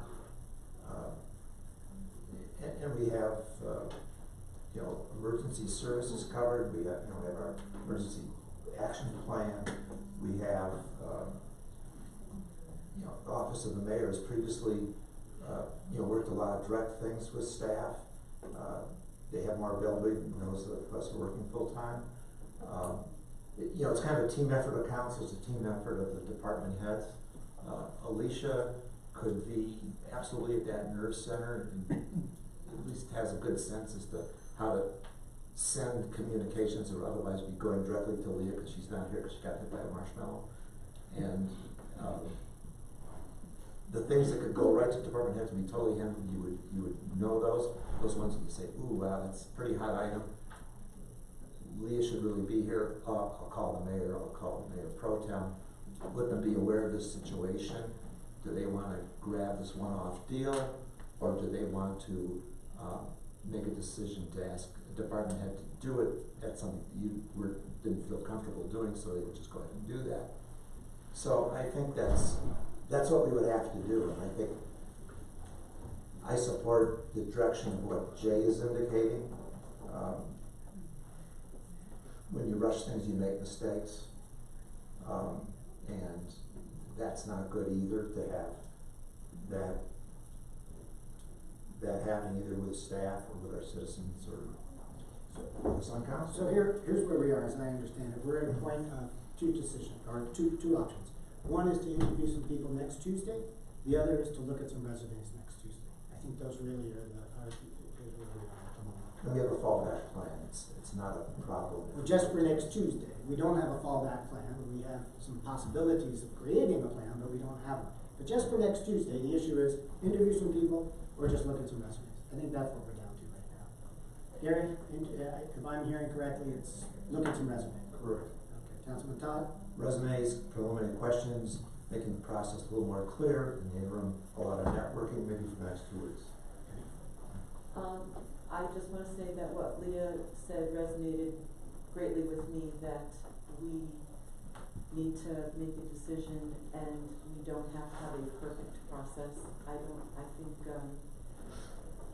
we can correct processes ultimately, but I think not having a city administrator, acting city administrator is critical. So bottom line is, I will go along with looking at resumes next week, but then I would want to interview by the next week. And if a city council member is not able to make it to a meeting when we're interviewing, because I do think it's important and preferable that we all be here, but that if a council member can't be here, I would certainly ask that they be willing to Skype in for that, whatever interviews. So bottom line is, resumes, I can live with resumes next week, but probably interview, we need to get something on board. That's my thing, we have to get something on board.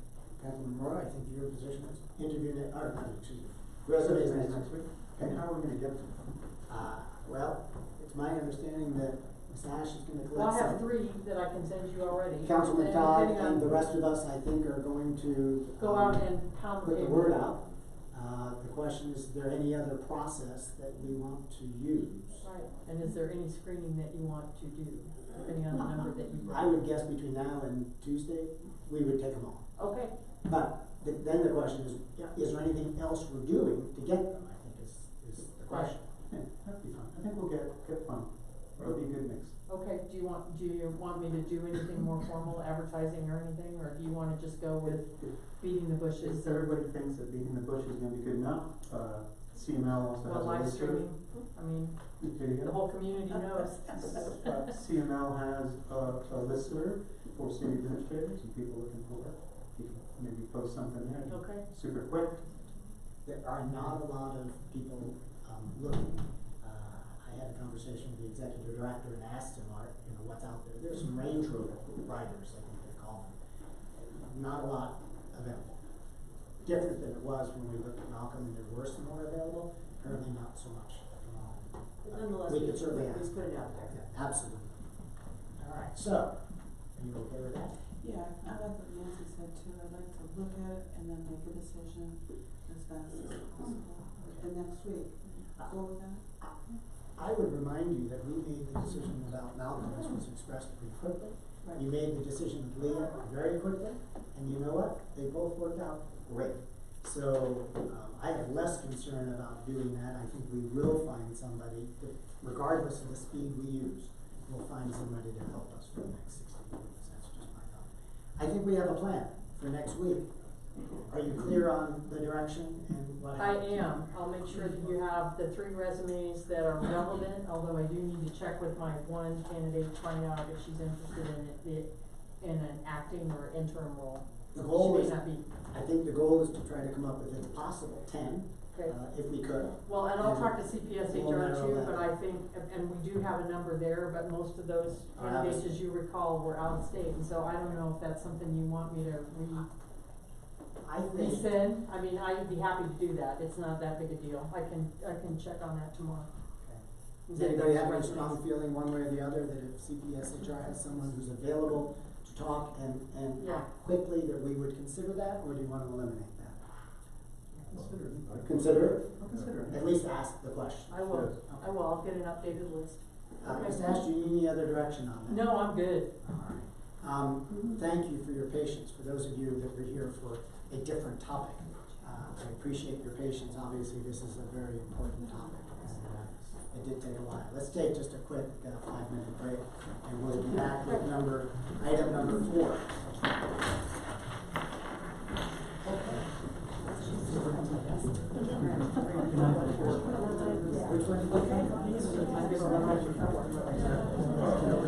Thank you, Roy. I'm gonna, Roy, I'll make sure that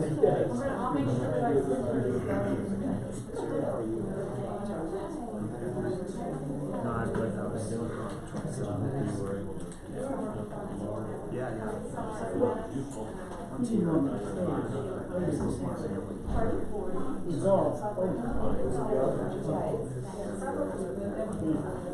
good.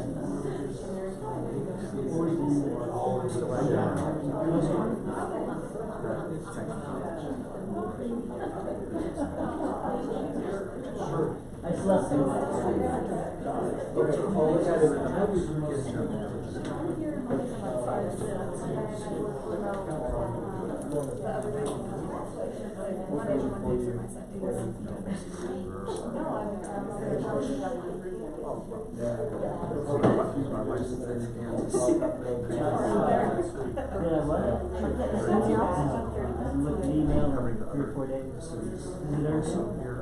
Your people can contact my people.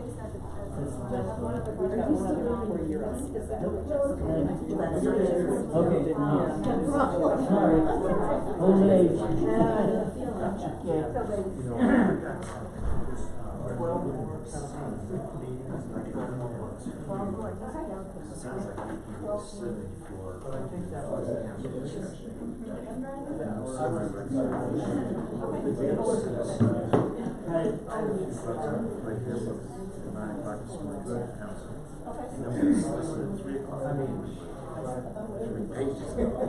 They were all good. This is a long-term flight comments in the senior role over there.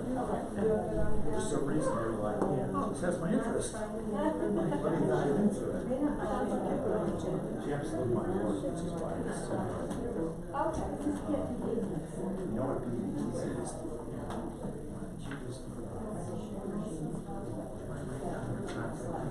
No, I kept the mark. It's over at Yeah. I'm good at all.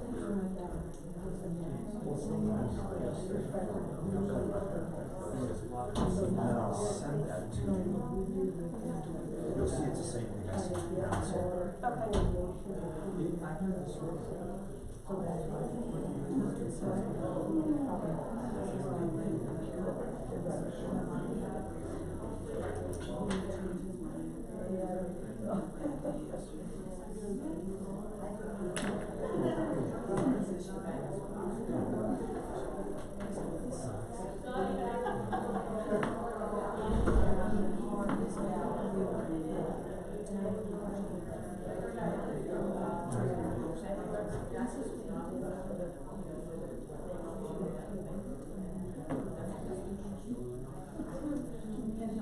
Yes, yes.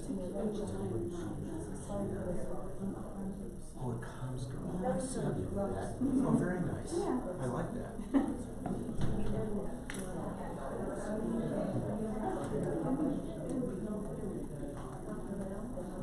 I'll be able to forward that to you. don't know if you're talking to this one. I think it's mine for the last one.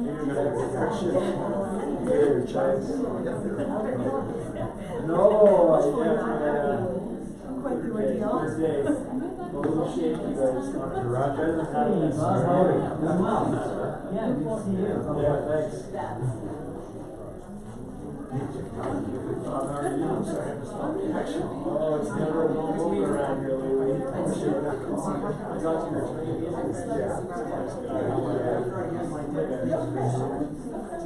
What are you doing? Yeah. This is the previous, but not in one version. That's all I have.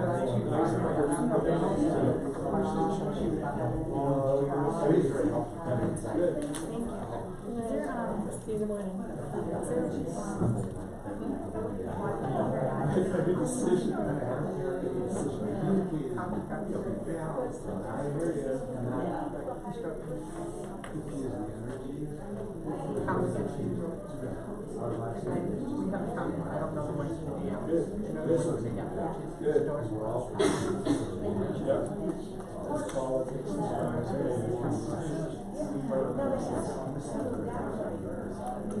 Just trying to give him advice.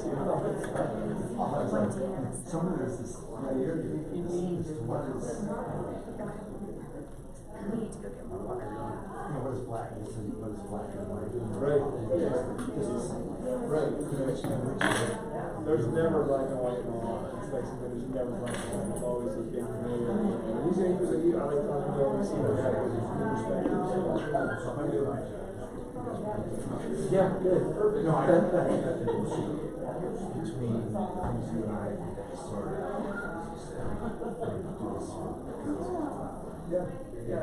But he had to sort it out. I think I got Perfect. Nice to see everybody kind of shake out and well, absolutely. No problem.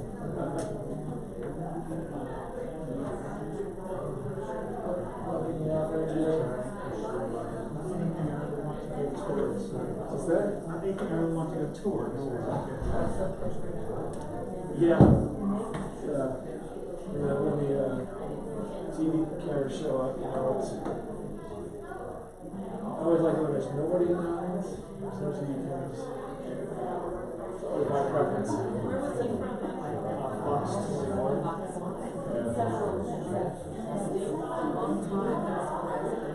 Yeah, he doesn't have a lot of exciting footage. Yeah. You never know. What I need to be doing, getting my legs straight. It's the hardest Rough part. crutches. Yeah, yes, my third day. I'm a little bit shaky, but the hardest part is getting your legs straight. Oh, yeah, just doesn't want to go straight. Somebody just to jump on it. Yeah, I can do that. That wasn't recommended. They didn't recommend I do that.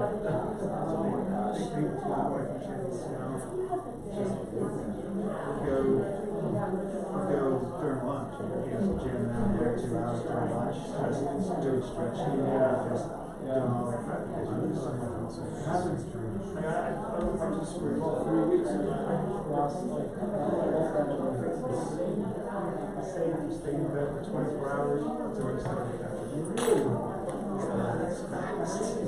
You gotta work on the aspects of that, battery, you have to have exercises to change your bones. Yeah, no, it's not good. But, you know, it actually feels pretty good, surprisingly. Just kind of like, knee replacement for a little while. This surgery was just, just going to see what's going on. Because you can't even, yeah, but they ended up taking out a ton of scar tissue. I had bone spur, it was just my knee for being straight.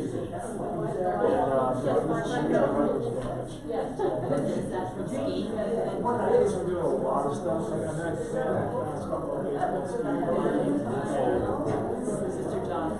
everything is not good for your brain. Just genetics, you just gotta learn too, right? So, yeah, that's exactly it. That's my parents' fault for everything. Yeah, I'm done with the news. I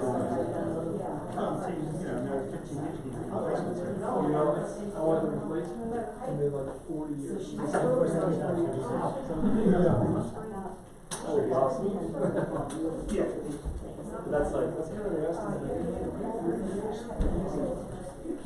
The new one. There you go, right? Pretty much done with his life. Yeah. I thought it was to be 110 or something.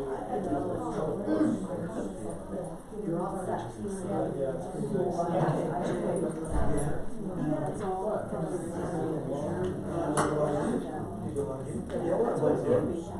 I need a little bit of.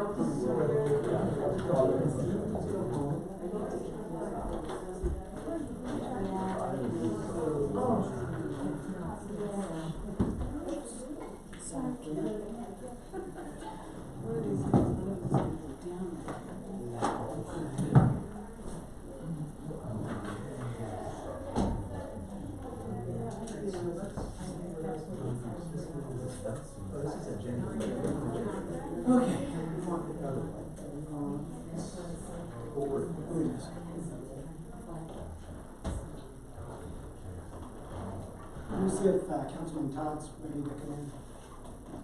He's eating the donut holes. He's eating the donut. I left a few.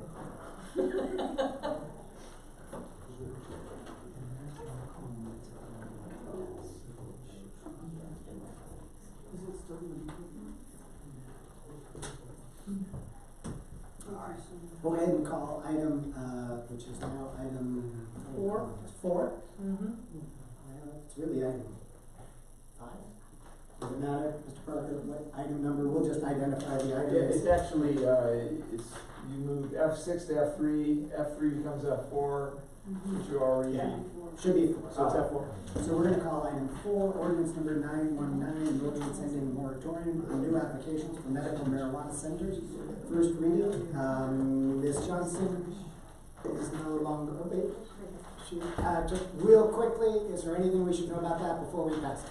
No, there's not. The only item that the blank should read ordinance 0319. That was the ordinance that was the initial moratorium. 0319, this is 0919, amending 03, or ending the moratorium 0319. Exactly, so there's just a blank in the ordinance that we'll fill in on the final version. Would entertain a motion concerning ordinance number 0919. Move we approve ordinance number 0919, ordinance ending a moratorium on, October. We approve ordinance number 0919, ordinance ending a moratorium on new applications for medical marijuana centers, first reading. Is there a second? So, There's a motion and a second. Did you capture the second, Jenny? Yes, I did. As motion and a second, any further discussion? A quick question. Yes, sir. Previously, this was in our packet when I was in California, I believe, for first reading. Has anything changed from that time frame? This is first reading. is first reading. Okay, maybe what I saw was another work session on it. Jeff, because I know you'd updated it substantially for comments. Oh, okay, so This is just ending the moratorium. Oh. Yeah. I The zeroed other out. ordinance has already been passed on second reading when you were here. Okay, that's what I was trying to And we, keep track of. we did make updates, I think they generally covered most of your comments. Yeah, I was all fine with what I saw. Right, so Okay. this is Yeah. just ending the moratorium. Yeah, excuse me. All right. Any Glad I further, said it. any further discussion? If not, please vote. Motion passes unanimously. Item number 5, approval of the second amended and restated intergovernmental agreement on administrative services and parking lot maintenance with the Metro District. I think that's my item. It And is. Randy's here. We'll know Mr. Hodges is here from the Right. Metro District. Right, and, I believe I sent it out in advance. I think there's really not a lot of substantial changes to what had been the previous agreement.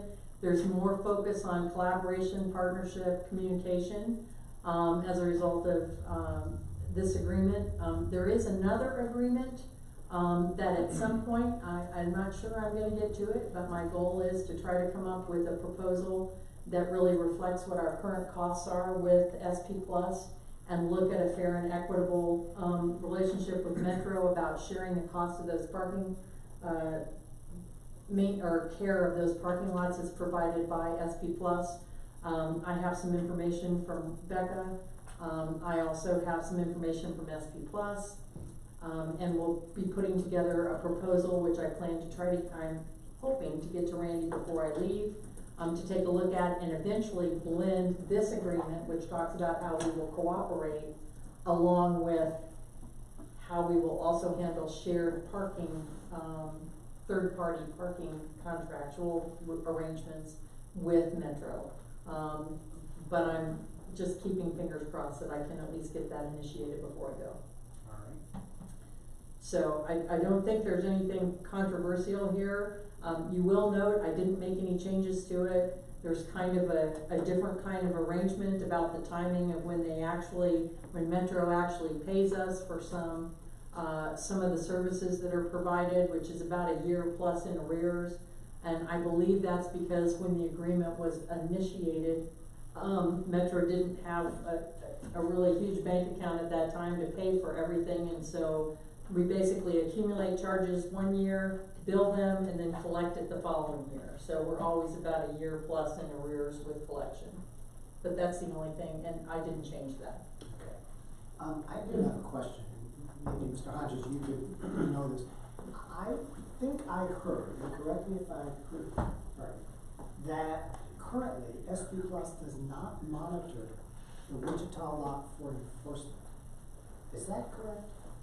That is not totally correct. Okay. It's sort of correct. It's sort of correct. Yeah. Okay. Yeah, You know, that's what I figured out. when we have our ambassadors on staff there, the gals with the vest helping people get checked in at the kiosk and everything, and they're really good at directing people and making sure everything's on the up and up. They don't enforce when they're there. They don't enforce when they're there. Right. They don't issue tickets. They don't That's- issue Right. tickets. In both- And on occasion, you may request SP Plus to provide that service, but typically they don't unless they're requested. That's my understanding of how Right, it works. and they've got a pretty nice relationship developed, you know, on when they need some help and who's working when and where and But during the week, the ambassadors are there mostly on the weekends-ish. Mhm. During the week, does SP Plus enforce in that lot? No, that's my understanding they don't. no, not at all. That's my understanding. Mm.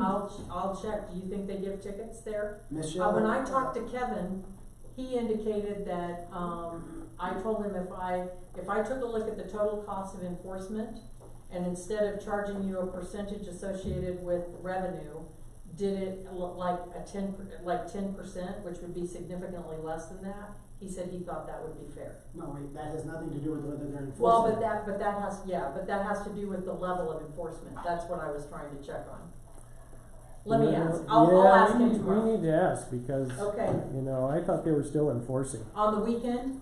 I mean, on the weekday? On the weekdays, yeah. Okay. I thought they were. But there's no enforcement on the weekends?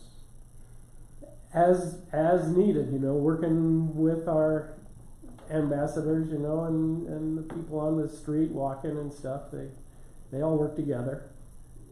Yeah, but do they give tickets to people who are there more than 3, whatever the maximum number of hours is?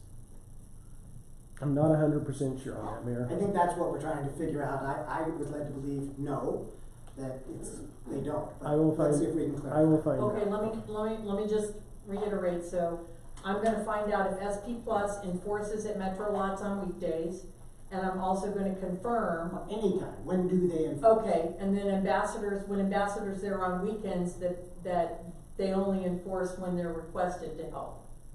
And does that apply to both lots, or just the Wichita lot?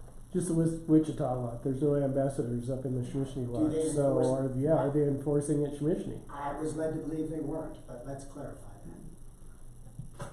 Yeah. Is that pertinent to this IGA? I mean, the personnel. It will be on the next, Yeah. It's not on included, this one. But parking enforcement is part of this IGA as In a theory, charge.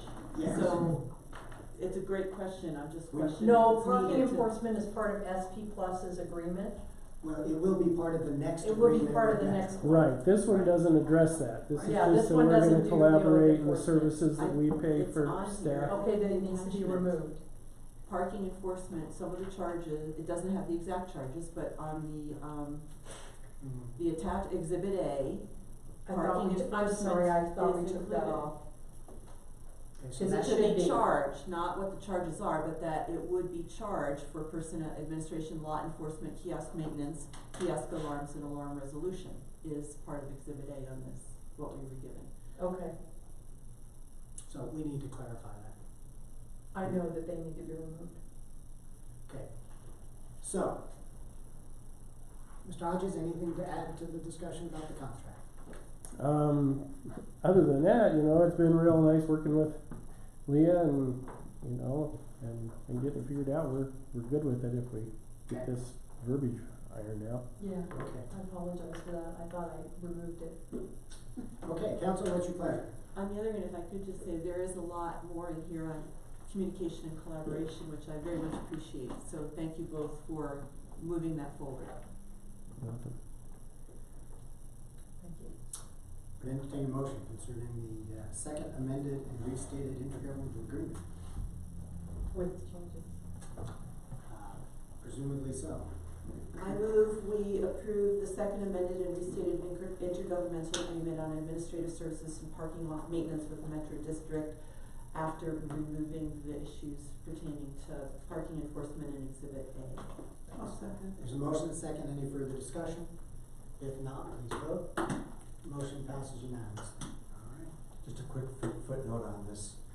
Is the topic of an enterprise fund for parking still alive, or is that kind of just on the shelf for a while now? That's a good question. Probably depends on our city administrator capacity. Got it. Well, that would be my guess, unless somebody wants to take that So on. it's on the shelf right now. Do you see Well, it I in- think there is still some activity going on. I think that, our planning director has reached out to get some assistance That's and, true. you know, how we might be looking at, you know, when the contract expires with SP Plus, which will be at the end of the year, Correct. how we would move forward with, a new contract and what that might involve and decisions, potential options around having an internal parking manager, exactly how that might work, would also feed into this notion of a parking enterprise and those kinds of things. So I would say that it's certainly not being actively, the enterprise piece isn't being actively pursued, but certainly the contract and exactly how we would manage parking moving forward. I think that the whole notion of how you're gonna fund that will come up as part of that discussion. So I wouldn't say that it's totally put on the shelf. I would say that it's probably not, you know, right here, but it's still being looked at. Thank I you. think that's a much more accurate answer. Thank you, Ms. Mhm. Ash. All right, item number 7, discussion regarding interim, we did that. We're gonna move right into hearings. We have, item number 1. We What, have, Oh, what no, did we you miss? need- I'm sorry. Two more. You got a city handbook. Oh, Employee excuse handbook. me, item number 6. That's why Sarah is still All here. right, thank you. Consideration of approval of Manitou Thanks, Springs Randy. City Employee Handbook. Thank you, Mr. Hodges. Ms. Ash? Okay, well, I'm not sure where to start. I've got Sarah here. I've received quite a bit of information just over the last probably day or two with regard to comments with it on the employee handbook. I received a number from Bob Todd and then, from another citizen, Darlene Kennedy, about a number of items. And so I guess at this point, I'm not sure, we'd hoped to have Pam Derby here. And as I mentioned earlier, she had some car issues that made it impossible for her to be here. Deanna, who was with us before and went through some of this, is out of town and was not available. So one thing that I wanna remind you about the handbook, because it relates to some of the comments that we've received, is, a number of questions about processes and procedures, et cetera.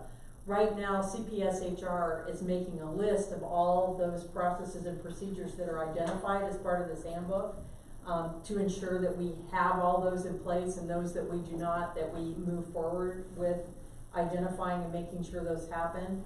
That typically a handbook of this sort does not have the processes embedded in the handbook. Those are generally a separate process, and I don't know if you wanna talk to that at all, Sarah, but that's what Deanna brought up last time. That's absolutely correct. And I know she's working on that list.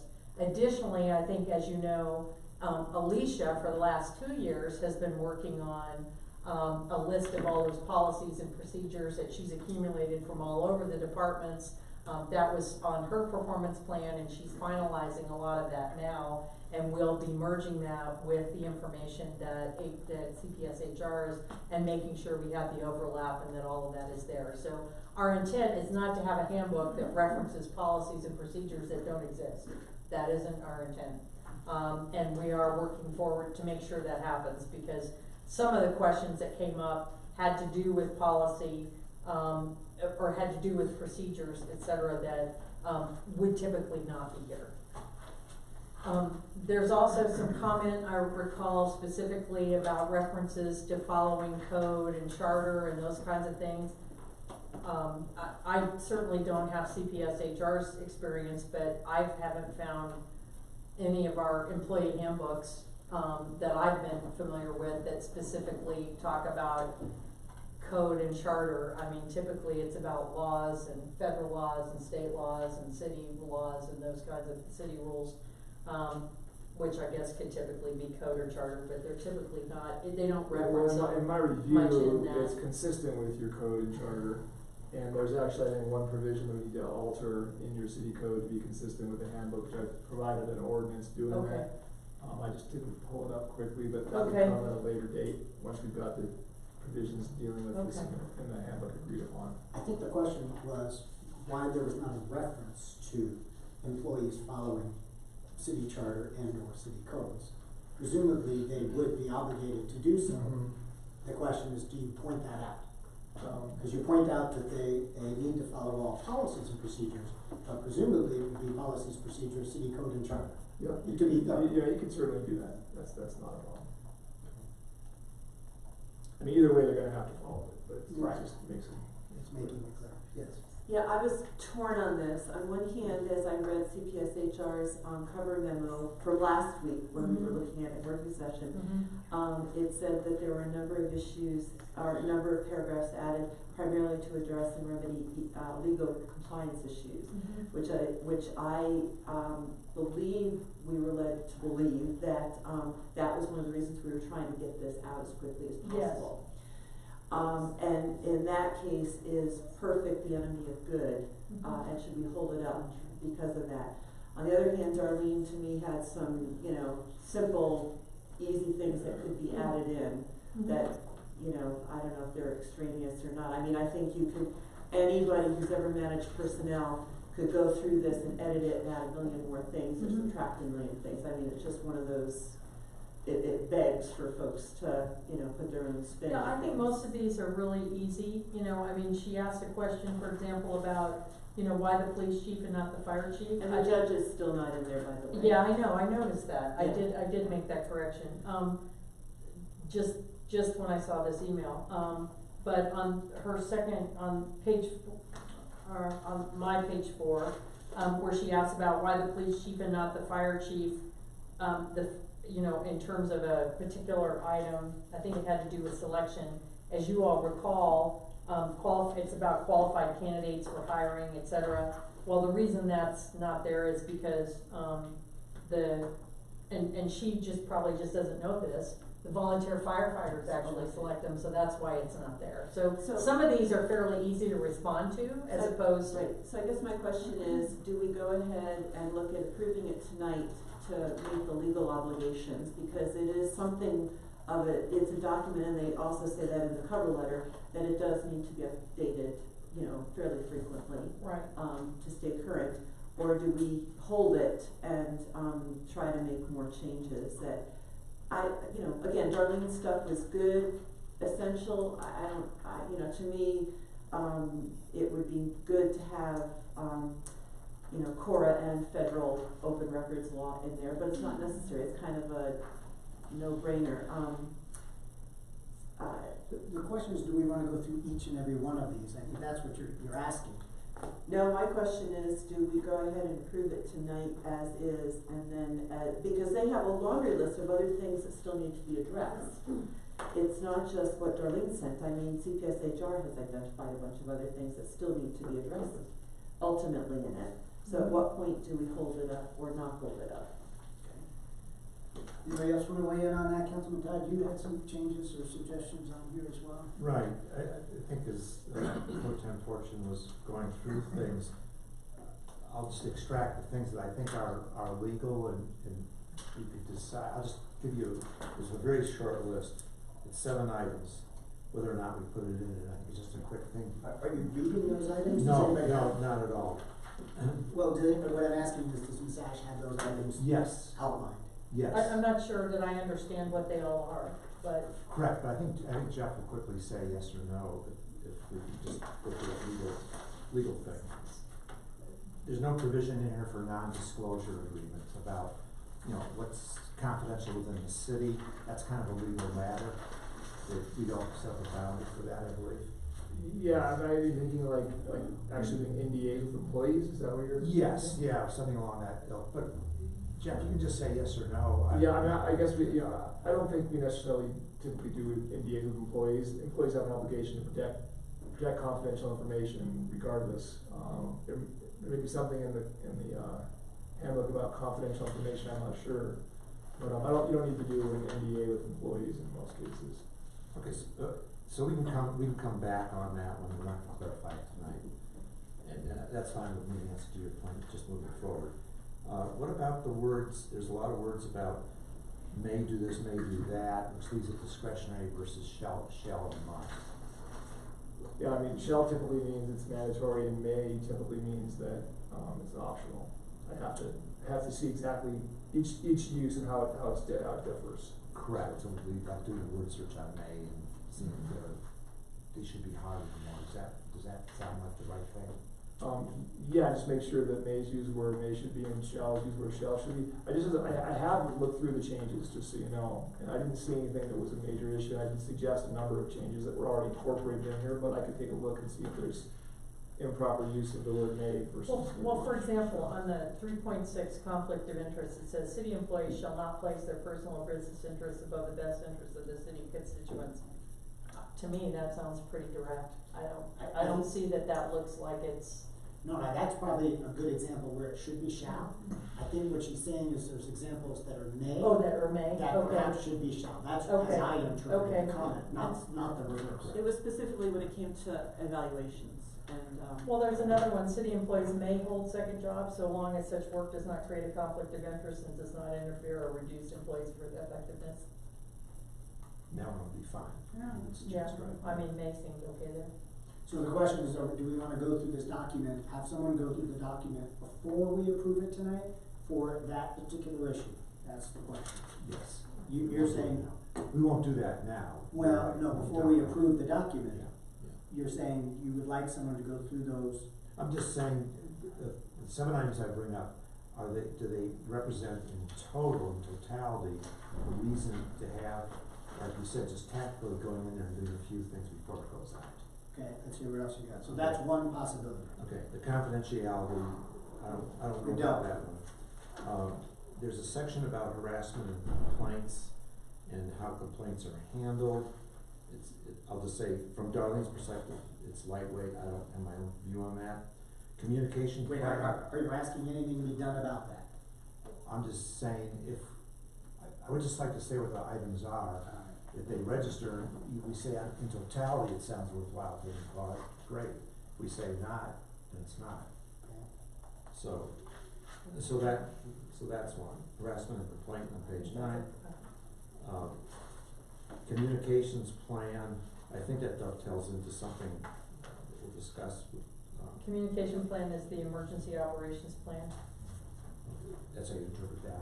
No, it is, I double checked Okay. before this meeting. There's a question on specificity of open records and who should communicate what, when, to people who make them.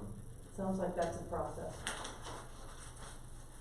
as opposed to a policy. But to me. Yeah, in that case, Darlene provided specific words. Mhm. We're not gonna hash out ethics at this point, but that's on that list of, that requires some real thinking, what goes into the employee handbook for ethics. And maybe so does this point, what are the consequences of violations of the handbook? I don't know the answer to that, I don't know if there is a generic answer to that. Yeah, I think it's typically any type of disciplinary action up to and including termination, that's generally what you have for a violation. Which it repeatedly says throughout most of the paragraphs. That's your standard, Yeah. standard penalty. I think I've done fairness to Darlene's, and she had, 4 times as many items, but I think I've done fairness to extracting the high ones that I don't see any rocks from Jeff's quick thought and ways. No, I'd have to sort of look at a couple of things, I'm not sure I understood a couple of the comments you had, but nothing stood out as a major issue to me. Mr. Parker, what about the issue that's raised here about, section 3.14, and I haven't pulled up the actual document, but just reading from Mrs. Kennedy's comment. The section allows employees and their supervisors to decide whether the employees have a performance plan and performance evaluations or not. That wouldn't be a discretionary item. Yeah, I mean, 3.14 is definitely general. It basically says, city encourages supervisors and employees to discuss employee performance in a timely and ongoing manner. Supervisors and employees may discuss ongoing performance regularly and or conduct an annual performance evaluation. So that's pretty general. Pretty general. I have mixed views on that. I think one of the problems I see a lot of my clients have with is they get so detailed that they're just trapped for the unwary, and you end up missing procedures, and it just becomes this. Claims are based upon not following complicated procedures. So I do like general concepts, and then specific where it needs to be specific, but I like general concepts where maybe this is 3.14, it's pretty general.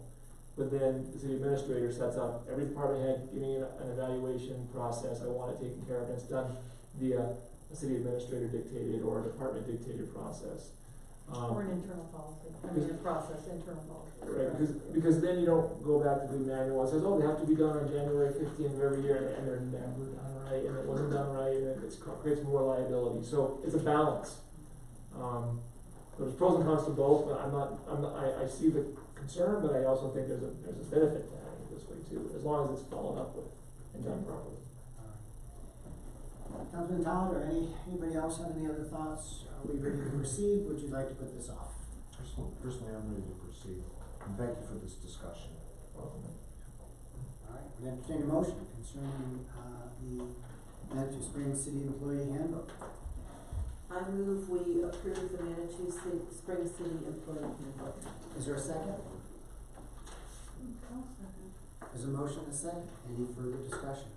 If not, please vote. Motion passes unanimously. All right. Now I am moving into our hearings. Item G, we have ordinance number 0519, an ordinance of the City of Manitou Springs, Colorado, amending Chapter 3.32 of the Manitou Springs Municipal Code concerning procurement procedures when federal funds are involved. Ms. Davis, do you have anything to, Ms. Davis is gone. Ms. Ash, do you have anything to add to this? We did discuss it last week. No, I don't. There wasn't any outstanding items last time. Would entertain a motion concerning ordinance number 0519. Oh, excuse me. Hearing. We would open the hearing concerning ordinance number 0519. Does anybody wish to comment about this ordinance? If not, we'll close the hearing. Council, any other questions, any concerns? If not, we entertain a motion.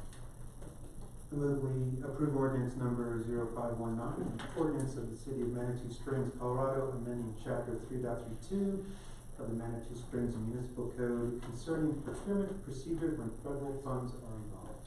There's a motion and a second. Any further discussion? If not, please vote.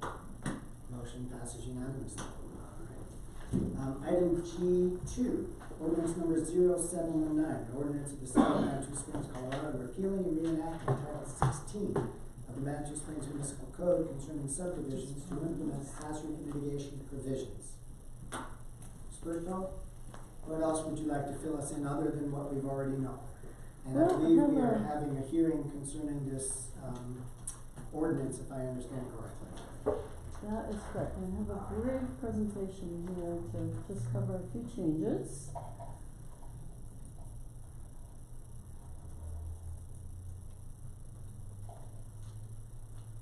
pulling it up, can I just say something about this? Sure. Reading your cover sheet, I thought was very informative to tell us what has occurred since the last time that we briefed this. And I just think you guys have done such a nice job of continually listening to the feedback that you've been provided either by the community or the council and incorporating it into the final product. Thank you. Great, thank you. Some very helpful feedback, I think. So here we are at the second reading, and we're following up really at the tail end of almost a 2-year process. We had the work session in late May and first reading on June 4th, and so now we're at the second reading and public hearing. And again, the request is to repeal and reenact 2 ordinances, Title 16 subdivision and Title 18 zoning. We'll take up the second one in a moment. And so I'll just address these together. So, following the last meeting, we didn't get new feedback on the subdivision draft, so no changes have been made to that. We did get some feedback on the zoning title, specifically regarding landscaping. Do you mind if we take that up when we have the issue in front of us? We've separated these out into two separate hearings. Okay. And so my preference would be to take one, have a hearing on it, take the other. Absolutely. Would that work? That's fine. Anything else on Title 16? Nothing else on Title 16. Perfect, thank you very much. We'll go ahead and open the hearing on ordinance number 0719. Would anybody like to comment concerning that ordinance? Mr. Lyon.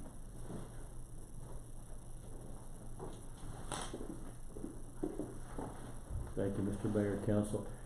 I've been watching this and engaged along the way since it began, and I think that it's a much finer product than what we had along the way, you know, and that's what the process is about, is to improve it and to alleviate concerns. I know Planning Director Johnson came in on midstream, and she really was able to focus on some things that I think, from my point of view, make it community friendly, make it citizen friendly, make it development friendly.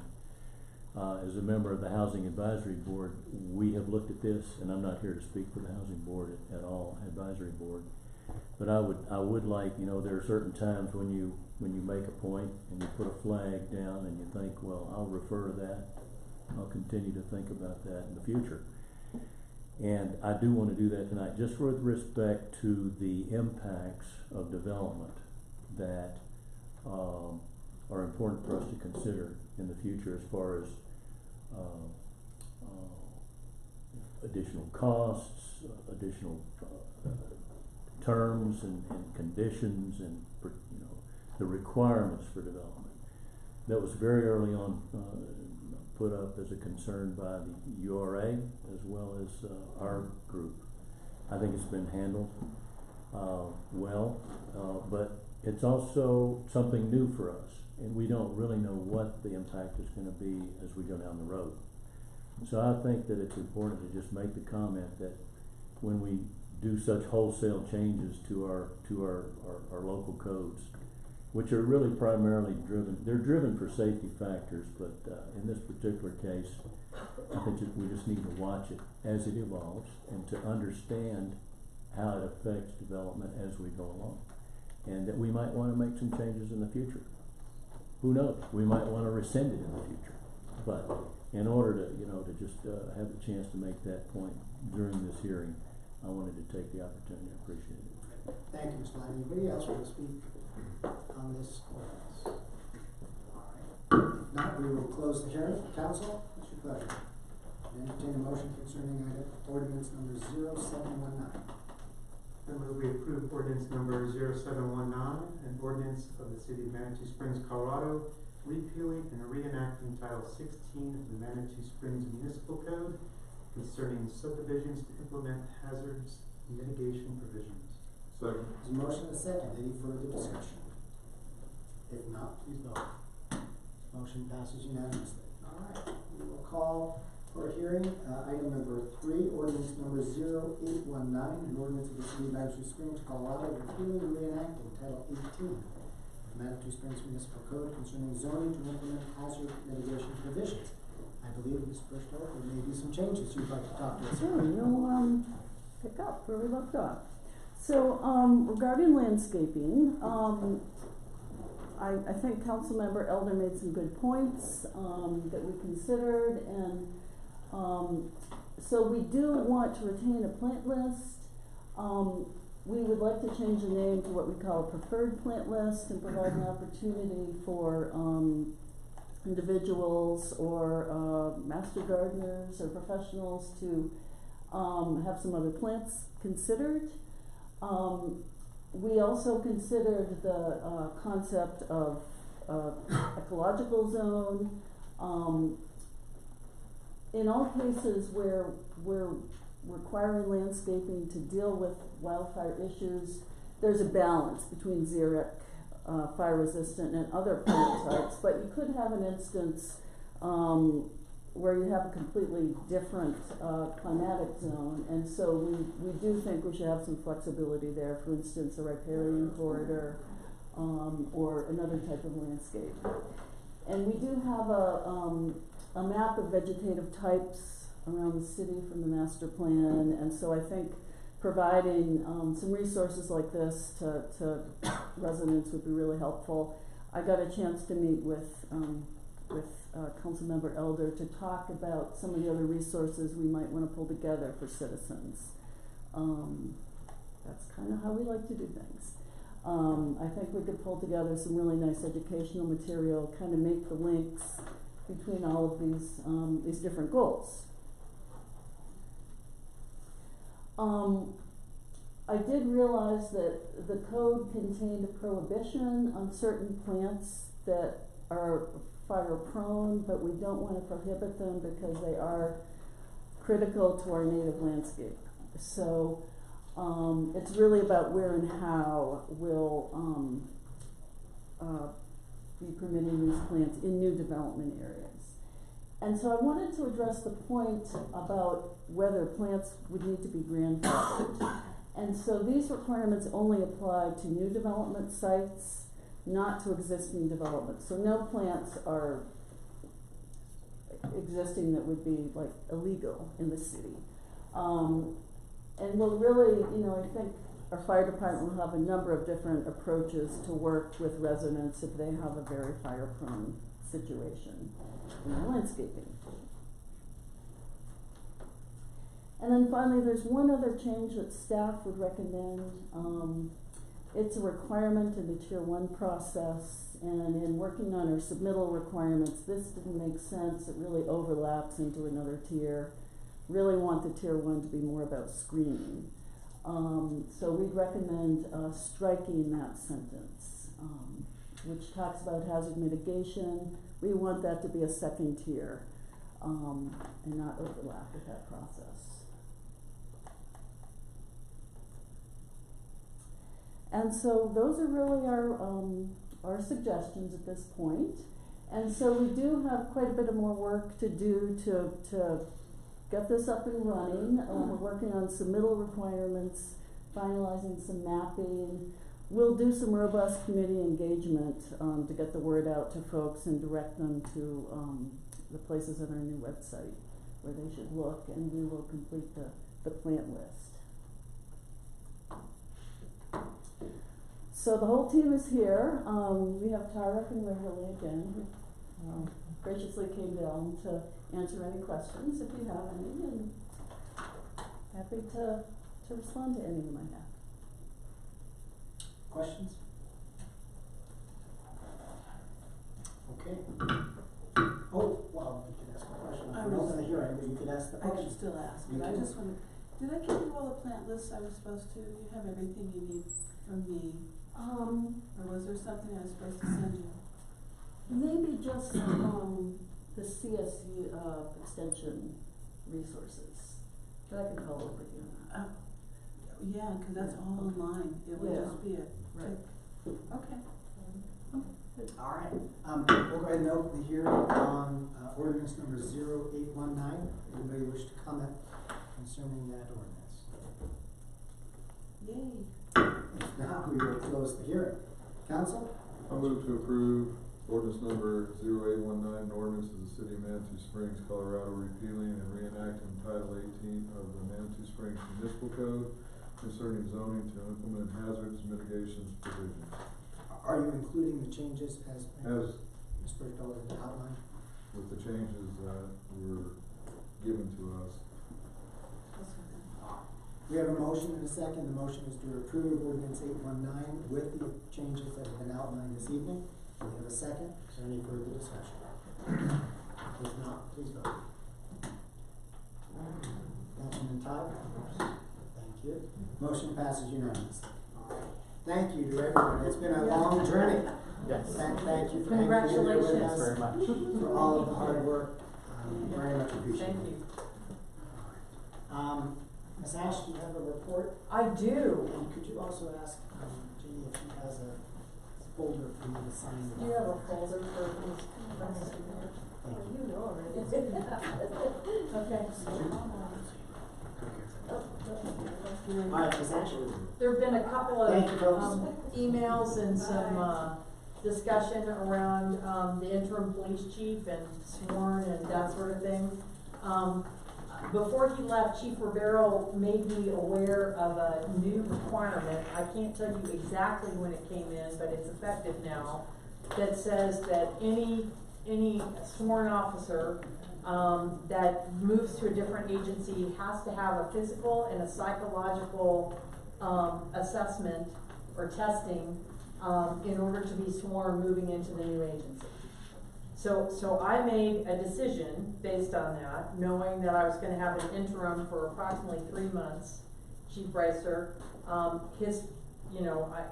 He's still considered, it's my understanding that the police officer standards testing group post-certifies retirees for up to 3 years, that they're eligible to be sworn, but they still have to have that testing.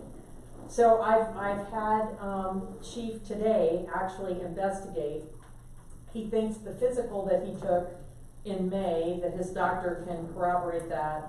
And then if we want to pay for the psychological testing, which is through, there are a couple of different vendors, I think, but the one that most people use is one that runs to about $250 to $300. We can get him sworn. But I certainly, when we hire the regular police chief, I expect we'll do that. But I wanted to explain to you, given the timing, why I didn't think that was as important. And I've talked to the chief about it, and he's good either way. We can move ahead with the psychological, we can, get him sworn for the next 2.5 months that he's here, or we can just wait and make sure that's all done with the regular police chief. And I mean, the real key is that means he acts as an administrator. He can't give anybody a ticket, he can't arrest people because he's not sworn. So that's the issue. Doesn't mean he can't be out on the street. No, it doesn't mean he can't be out on the street, but there is a difference in exactly what he can do over the next 2.5 months. So I guess I just need to know, that I wanted you to understand what my reasoning was, and then if you want us to do that, then I'll pursue it. And then I'm not sure exactly when we would swear him in, but sometime after the testing, which means we're probably looking at least a couple more weeks. I guess my whole thing on that is that it's an extra hand, since they've only got 5 officers or whatever Right. in the first place. Okay. If he needed to go help them, he can't go help them at this point. So, and I don't even think he can wear a uniform or a badge, if I'm not mistaken. So I was just looking at, okay, we're paying somebody. Well, that makes sense to me. I mean, I don't have a problem pursuing it. We'll have to follow up. I probably can't get it done in the next week, but I can at least initiate it. So none of the things from just now retiring from the sheriff's office will count? I mean, No. That's 3 months? No. I mean, if it's not been done within the last year, when you change agencies, you have to do it all over. That's the law. I guess if you had it done in the last 8. If he had it done in the last then year. it'd be okay. But he had it done in 1986, when he joined the sheriff's office. Well, it just seems to me that would probably be the easiest test in those ever given. Okay. I mean, I mean, Question. My question is, what does he think that it would be of benefit if we had him as a sworn officer? What is his thoughts on it? I think he does. Okay, and I think he does. it's on. I mean, he didn't have a problem when I didn't have him as a sworn officer, but when I offered it, he said yes, he saw Okay. advantages to it. I would just say that, if he, you know, another expense is uniforms for a couple of months. And uniforms are not cheap. So it's not a big deal, it's probably worth it, but I just wanna throw that out, that there is an expense. Like I say, I wouldn't probably think of this any other way, but you've got a police department that's down so many staff. No, I understand. Any hand, Okay. I mean, that's why I think of it, so. Okay. So I wanted to make sure that you. So, consensus here, move forward with the testing. How's the search going? Well, it's advertised, oh, sorry, it's been advertised, and I apologize, cause I should have gotten the posting to Alicia, so hopefully it got up on the website today. But it's been advertised, and I think half a dozen different, the goal is to have, applications back to you all probably sometime in mid to late July, and then interviews the first part of August, and somebody hired by the end of August. Apparently there's been quite a bit of interest. Yeah, oh yeah, Chief Kramer told me that, you know, he had people calling him before we even advertised anything. That it pretty much went through, at least locally. So it's on track. It and is. It's still gonna be sometime in August for the high I'm school. hoping by the end of August, that was the plan, Yeah, so it seems to make sense financially yeah. to just go. It's probably about Plus you're two and a gonna half be- months. You're gonna be Yeah. having the marathon and everything else, where somebody. No, you're right, Gary, that makes sense to me too. I didn't think of it at the time. Yes, Okay. yes, yes, Yes. yes, yes. Okay, got it. Okay, the other comment, I had was, with regard to Mr. Laddie, and he is here today, I see. I really didn't wanna focus as much on, I think you're all aware of several of the, allegations, et cetera, that have come up. I really don't wanna debate the intent and things like that. What I'd really like to do is have a discussion about how we can move forward in a way that staff doesn't feel intimidated in any way, and at the same time provide Mr. Laddie the information that he would like in order to answer questions that he has about how things are being done. So one of the things I was thinking is, particularly when it comes to working directly, since they're assigned, particularly in planning, to boards and commissions, et cetera, is that we really rely on the board or commission chair to provide that direction to staff, rather than having individual other members, et cetera, contacting staff, asking for information and querying certain things, because that would limit some of it. That's one way. Because I think there is a real concern, at least on the part of one employee in particular, that really wants to minimize that contact, and that seems reasonable to me.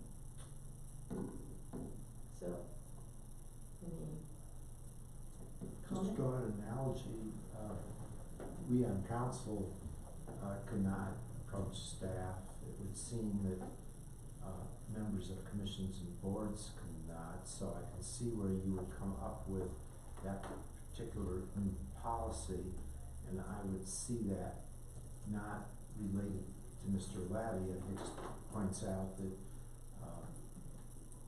we have a staff that probably has a year's worth of work ahead of them, they've only got 6 months to go.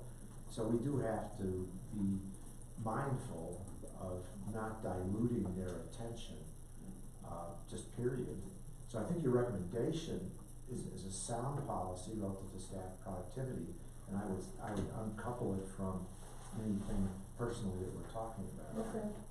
Myself, that would be my suggestion, that we provide you with direction to come back with a minor adjustment to the commission and board rules and procedures, which I don't believe in my absence that was approved, right? That's still pending. No, it's pending. Yeah, so that's one person's thought.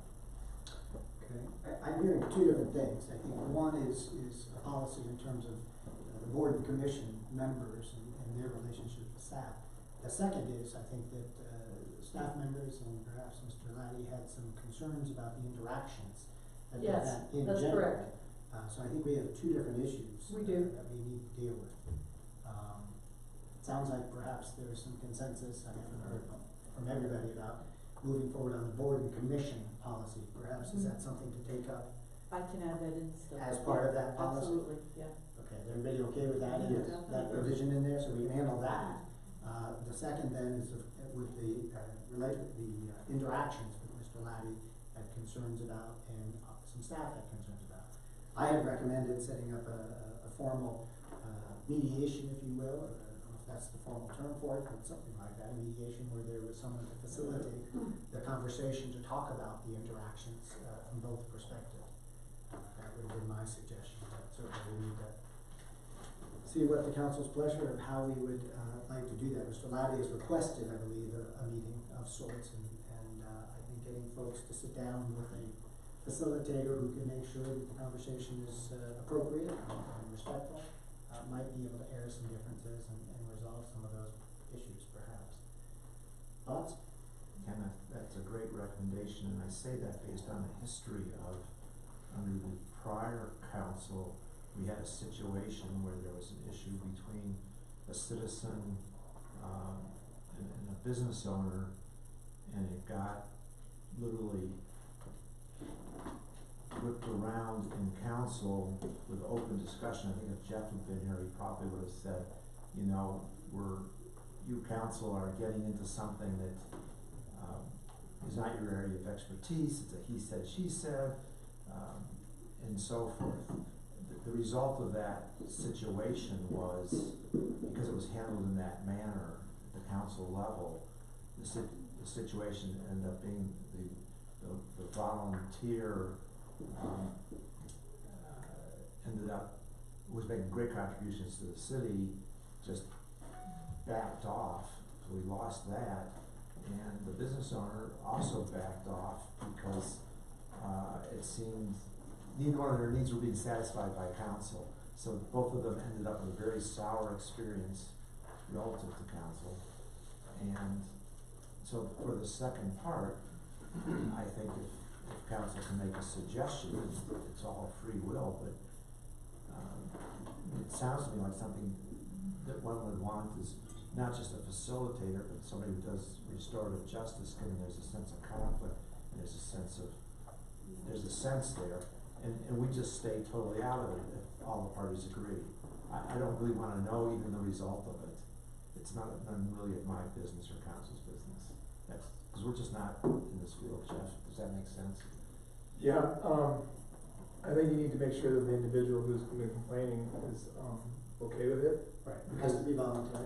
Right, because, you know, a big mistake that you make in situations like this, you know, and these are just allegations, everybody has a fair right to say either side, is that when somebody is an employee of the city comes and makes an allegation about, frankly, behavior that the employee finds upsetting, whether it's true or not, just an allegation, what you don't do is you make the employee sit down with the person who's been alleged to do this and work it out. That's the number one wrong thing to do in a situation like this, whether it's a supervisor or a member of the public or anything, unless the employee is amenable to it. What you typically do is you look into the allegations with a neutral third party, determine what happened, and then make a decision based on that. That's what you usually do. So I caution you to be careful with forcing an employee or, you know, to mediate something. Cause that's not gonna go well guys a lot. Right. And I would not suggest anybody be forced. Right. In any way, shape or form. Yeah. I'm totally voluntary. I did not know you were saying that. No, that's a very good point to point out, absolutely. Yeah. So, I mean, so what I typically would do in a situation like this is have, you know, like you would with an employee matter, you know, have somebody do a short investigation, talk to Mr. Laddie, talk to the employee, anybody else who's witnesses, provide a short report, and then you can move ahead with the decision on what's the most appropriate ways to keep this from happening in the future. If it did happen, it didn't, then you can deal with that. That's kind of maybe step 2 versus just stepping into step 2 without really having like a report on what happened. Would that come back to, after you did all that investigation, would it come back to the council? It depends, it depends. I mean, typically it would be probably handled at the administrative level. And then if there's a significant issue, city council would be brought back into it. And it's fair to everybody, that way. You know, nobody's taking sides, it's just a neutral report, and then the city administrator can handle it as the employee supervisor, make recommendations as to how to avoid this in the future. And, you know, maybe it helps everyone communicate. But the solution usually comes after you have a neutral investigation. So given that we probably don't want to add this to Ms. Ash.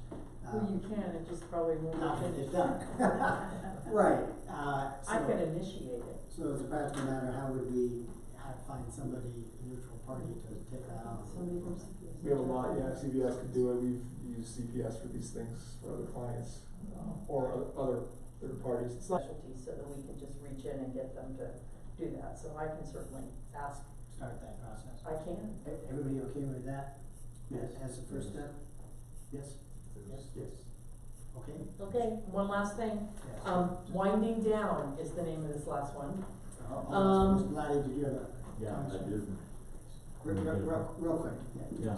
1 minute. There's I two mean, you issues. can come up here, but just, I don't want to debate the issue. No, there's just not- the no. issue of whether you had any concerns about CPS HR. Well, here, number one. There was no contact with relationship to a board membership, okay? I am a public person, a citizen in this community asking staff behind the counter for information. I was refused it. I insisted on getting the information, which was available, okay? That's the one situation. With regard to the allegations against me by another city employee, that's an entirely different situation. And I did send you an email in council about what I'm willing to do at this point on that one. Thank you, Mr. Black. All right, so if you would like to Finish initiate up? that process. Okay. Anything else? So just a couple of winding down issues. I am working on, the original list that was provided to me, as part of my employment agreement about all the different things I was working on. And I'll give you a status report on all of those things with my departure next week. Let you know kind of where they are and what's done, what needs to be done, what wasn't even looked at, whatever the condition is. And then I'm also gonna be taking a look outside of that with outlining objectives and projects left to be done with timelines when I know them, or ideas about other issues, or other processes to help whoever the new person is who eventually comes into that, whether it's, you know, a staff person or whoever. So that's basically the two things that I'm promising for next week that I will make available to you. And although my last day is actually the 27th, you all have my personal cell phone number, and I've told this to my staff as well. And if you need something, or you can't find something, or you just wanna talk about something, you're free to call me. Thank you. You're welcome. You gonna put a time limit on that? No, I still have 10 people to from my 15 other minutes. job calling me on a regular basis. I bet you do. All right. Anything else? Ms. Ash? Anything else? No, thank you. I'm sorry. Council correspondence, start down with Councilman Rourke. Nothing for this week. All right. Councilwoman Elder? Thanks, Ellen. You are. Just a quick, I met with Chief Joe, as I think all of you guys did, and he just made a comment that stunned me, because he said that the police officers on our force felt like they were not encouraged to stay a long time. It was like preconceived, or, well, that's not the right term, but it was like, we know you're only gonna be here for a couple of years, rather than, we hope you're gonna like retire here. And I was really shocked about that, and he was saying that the issue in the department was more that and not the salary levels, which we, put a lot of focus on. And I don't know if you guys all got that same story, but I was really stunned by it. And so, of course, he's working against that, but we might start working like, hey, how many years till you retire? And I mean, we had a very nice conversation, and I don't have any other boards, but I thought that was, I mean, it's an awareness all of us should have. I was shocked. Really shocked. It sounds like he's trying to change that. He is, Just he in a is. short time. I think he's great. I mean, you know, maybe he'll apply. I don't think so. I don't think so. All right. Anything else? No, that's okay. Councilman Sill? I have nothing. Councilman Todd? I got one citizen request that, now that we've gone to this whole electronic archiving of our meetings, which are, I guess, done for gratuity, courtesy of YouTube, no charge, it's just part of their, they get a return different ways for viewers and stuff. So it raised the question of, okay, that's all gonna be available for gratuity, and the flip side question is, the city has all these electronic files of all our meetings, which we have on some kind of server somewhere, and The audio files. yes, and so if we're making these available at no charge through that commercial entity, and in contrast, we're saying, if you want to get a recording of meetings prior to this new system, you need to pay $17 to have that provided to you, and that, the history of that is that was initially the cost of a disc and the manual effort involved.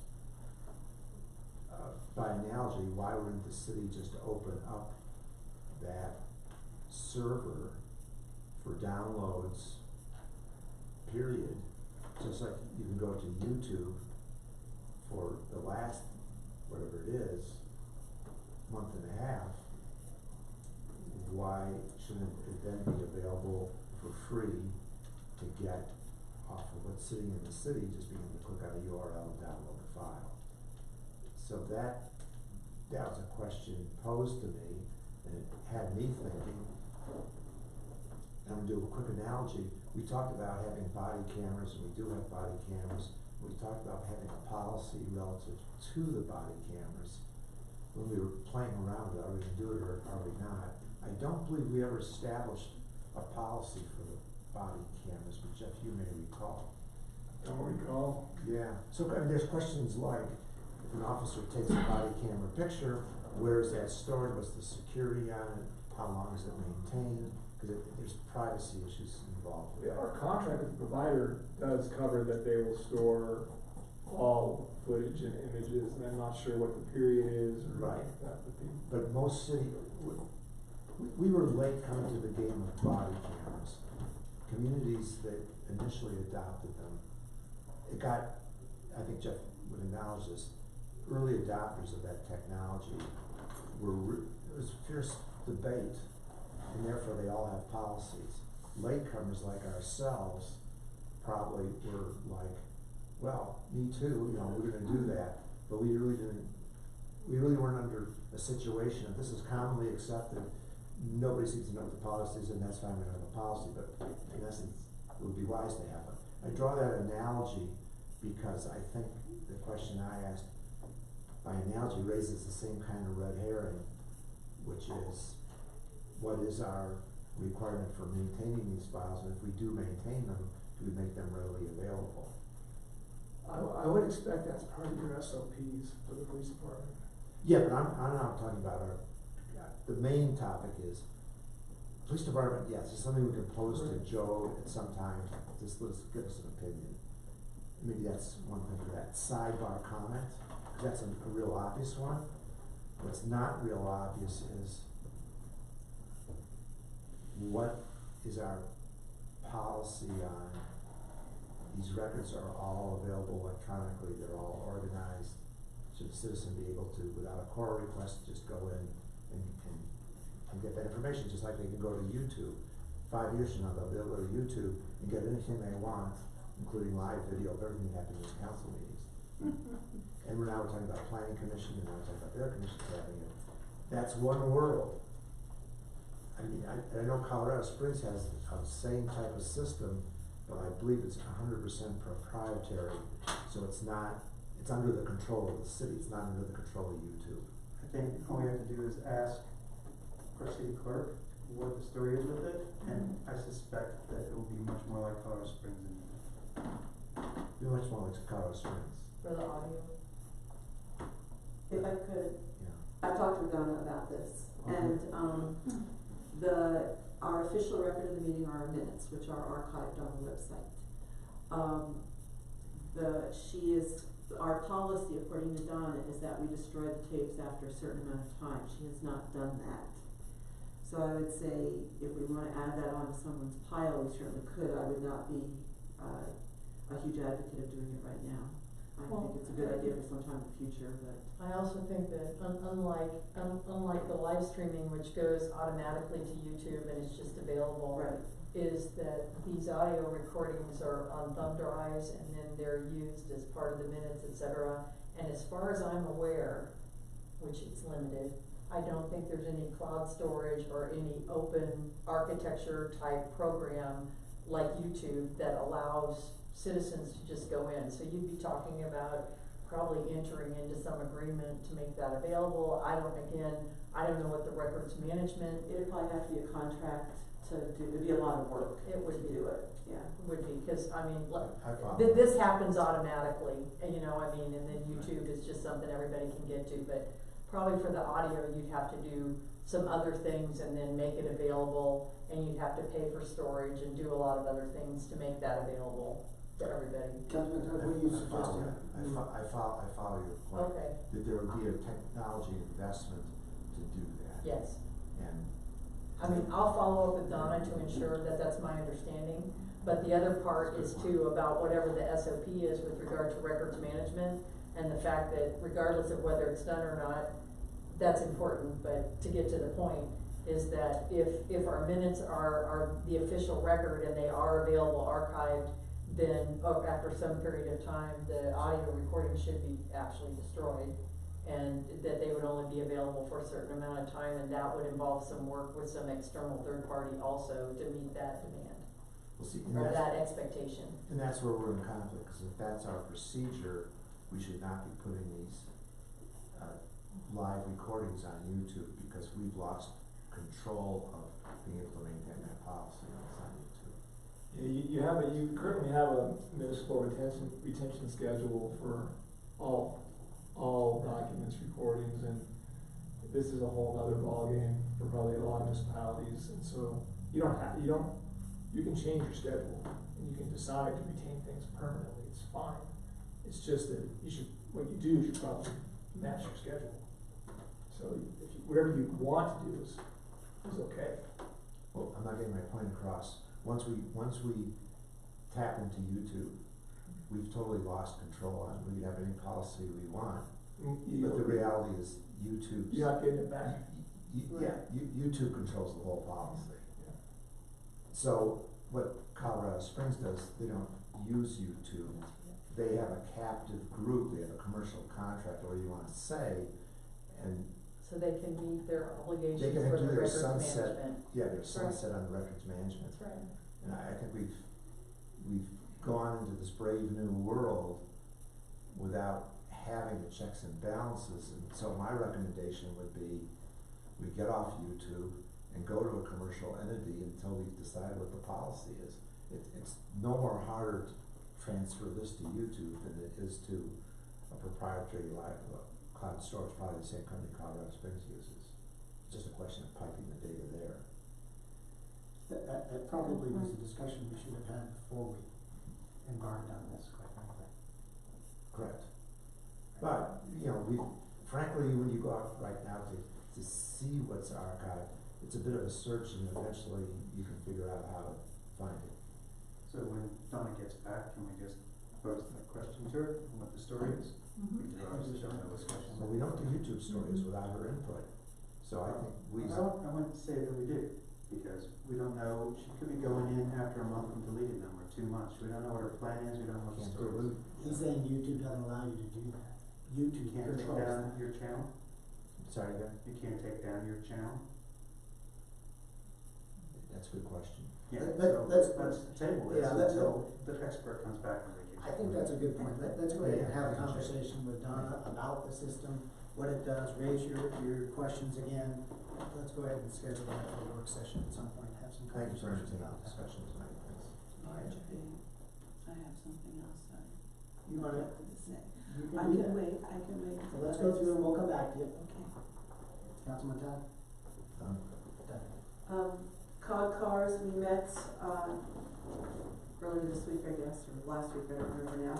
And we're gonna have a public, meeting at the MAC on July 10th from 5:30 to 7, just to find out if people have any other ideas, or on location, possible cost estimates, or uses, and so that we just, and continue to flesh out options.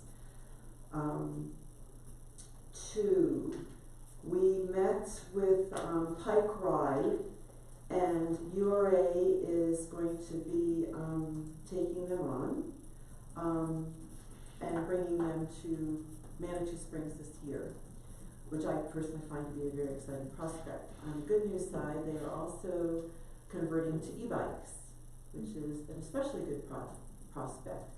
That being said, it is incumbent upon Manitou to come up with policies governing micromobility forms of transportation, to include things like scooters and skateboards, et cetera, whatever they can.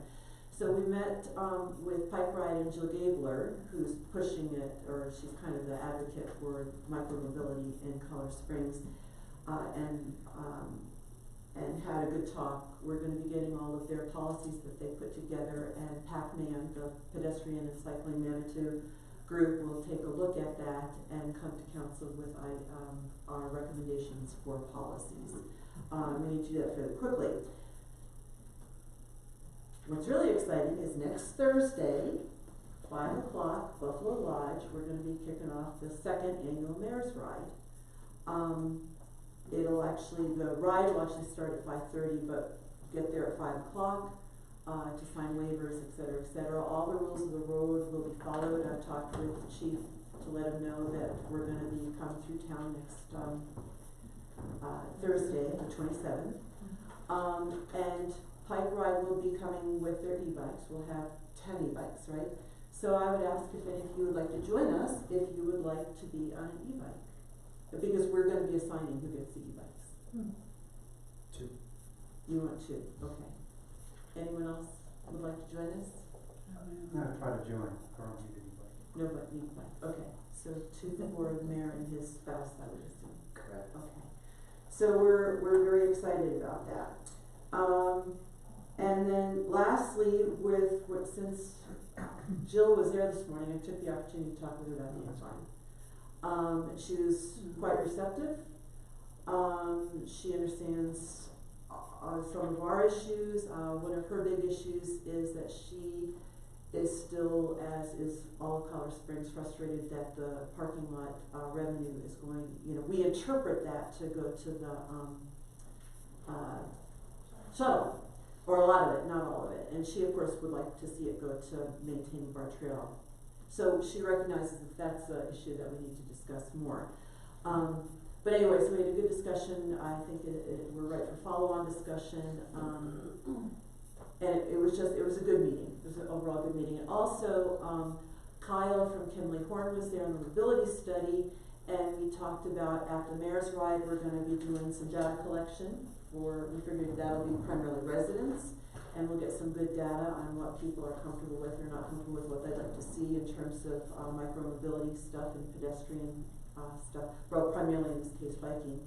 And then we also talked about a follow-on pilot or demonstration project under the mobility study for perhaps a weekend, what do we say, late August, I think, early September, again to bring in a bunch of e-bikes and hit the tourists, try to get some good data from the tourists. So that's what we've been working on, some, I think, quite exciting things. Great. That's all. Yeah, I have to turn this on.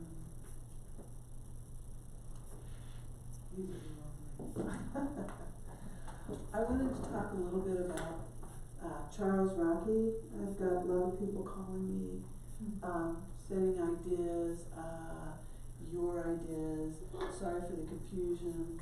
And I didn't know I mean, I think I copied you all on that, like what road, and then someone thinking bigger than me said, heck, Manitou Avenue, and I'm going, you know, I can't imagine any other citizen being a bigger impact on Manitou and what Manitou is than Rocky. I mean, Rocky really showed us all what Manitou was through his paintings and all the magic of Manitou and all the, just the beauty of it. And then I got another person calling, saying, or emailing, excuse me, saying that they thought the library, you know, hopefully it's over here library, of making it the Charles Rocky Library. And I thought, you know, whatever it is, we should be talking about it. We should maybe be asking for ideas, seeing how the family feels about stuff like that, and come up with something that matches the man that he was. And some of you guys haven't been here very long. Some of you have been here a long time, and we've all known Rocky, and he's known us forever. I also want to say, after Nicole Nicoletta, the painting of Rocky that was up here that was so beautiful was taken away, is my understanding. And I think I would really like to ask Ken and Tina Reister if we could get that back. It's the same size. I don't know if you've all seen it. It's a picture of Rocky in the Storybook Studio, and I love it. This is okay for me to look at, but it's not inspiring. When I look at it, I see Rocky, and I've got his photographs on my wall. I mean, you know, everybody's got their Rockies. And I would like to have that back as well. So I don't know what anybody else thinks about it, but that's what I think about it. That we should be maybe tapping the family. You know, we would like to do something on a scale of whatever it is. And we could talk about whatever Can I make it is. a comment? Sure. I know that Jay and I had talked, and I've actually accumulated and got a few naming assets policies that might be of interest to you all, that kind of go through a process where you determine how, I got the one from the utilities, and I think I have at least one other one, to just kind of take a look at, you know, how somebody makes a suggestion, then how, and then like with Colorado Springs Utilities, there's actually a separate naming board. I'm assuming you guys would be the naming board, but whatever subset, that I'd be happy to share with all of you. It seems to me this might be the first of many opportunities to take a look at, you know, what you name a building, a road, a location, or whatever. So it might be something for you to think about in terms of policy moving forward, so that you can be consistent in how you look at those. Mm-hmm. So I'd be happy to share that with you. I think that'd be great. Okay. And I just thought also he loved flowers. He was always painting over the cliff house and maybe a garden somewhere that would honor him. Mm-hmm. Okay, thank you. So, yeah, if you can provide that to us. I will. And we'll get that on an agenda and have a conversation. Yeah, my daughter took it In the to form us. of a proposal. Councilman Todd? Yeah, just a thought, when I saw the email, of course, Rocky and so forth, I started to do a response, I said, wait a minute, Bob. This is council talking about what to do in this situation, and I thought, man, I should not be wasting my volunteer time to the city on coming up with ideas. But I really like what Becky brought up, because I think we absolutely do own this council space. I think we should absolutely see if the Reisters would be willing to let it be reinstalled. That's something we can do, this is our space. But I think the other side of it is, and I hate to look at Natalie, and I hate to look at the creative district and think about this, because I know all the things that are on her plate. But it really struck me as I literally had a thought feeding off what Ken did and what Becky did. I said, wait a minute, I don't want to add to this, because this is putting council working on something that, frankly, I think there's a huge part of the population that does want to contribute thoughts, that does want to be sensitive to the family, and I think this is something we don't need to take on, but we should invite the creative district. You know, think of like 5 organizations and say, we'd like to invite you to collaborate amongst you, and we're open to anything, and we'll put some staff time into whatever's your top 5 things, we'll put the staff time into what the city could do. But I don't think we should be up here generating these ideas and feeding them down, I'm honestly. just tapping you guys all for ideas. Yeah. So I'm not necessarily taking charge of anything. You know, in fact, I didn't want to do that. But something else that occurred to me that you Yeah. just reminded me was Rocky has a huge collection. I don't know if you guys have ever been up there. They're like books. You can't even see them. They're just like, you go through the canvases. And I know the family's got plans for those, but I wonder if there's canvases that maybe they don't have plans for, and the city might want to purchase some for places in the building. I mean, I don't know who these are, but you know, I certainly know Rocky when I see his work. You know, and so just thoughts. Can I That's throw all out it is. a couple things? Sure. So one, you talked to Michelle Anthony about this, but I think that this was considered valuable and that they didn't want it to be, in a public place where it could be damaged. So that was why it was moved here, so I think it just needs another protected place that's not in the main areas. Oh, that's fine with me. Yeah, but I'm just saying that that's why that was moved, I think, was to protect it. The other thing is that I know. Seriously, do you know where Rocky went? It's hanging in Rachel Miller's, office. Oh man, I'm gonna have to go arm wrestle Rachel for it. The other thing is that I know the family was working with PPLD on a art lending program, art lending library program, and I think that's where the bulk of the work's gonna be going. I don't know how far along they got with that process, but I know they've been meeting for almost a year on those details. So again, I think it's one of those things where if the city's interested in purchasing, that's possible, but I think it could just be part of the lending program. Yeah, are you involved with that process at all? That you could actually I've often just drop that little gem in there, hey, if there's something, you know, cause I think we should at least consider it. And, I've known Rachel for like 35 years. I can arm wrestle with her. I think Tina would be good. I think what Michelle's the one to start with, I think with this, I think she advocated for it. You know, for me sitting here, this is nothing compared to when you're looking at Rocky. Oh, yeah. Absolutely nothing. It might be valuable. I like it. It used to be, I think it used to be city. Yeah, it was in the hallway, they were. There's also a discussion, there's an effort among the community to do a life-size sculpture, that's being worked. It's been presented through Tara at a minimum. They've been going around and trying to get that done, yeah. I briefed it actually here at council a couple months ago.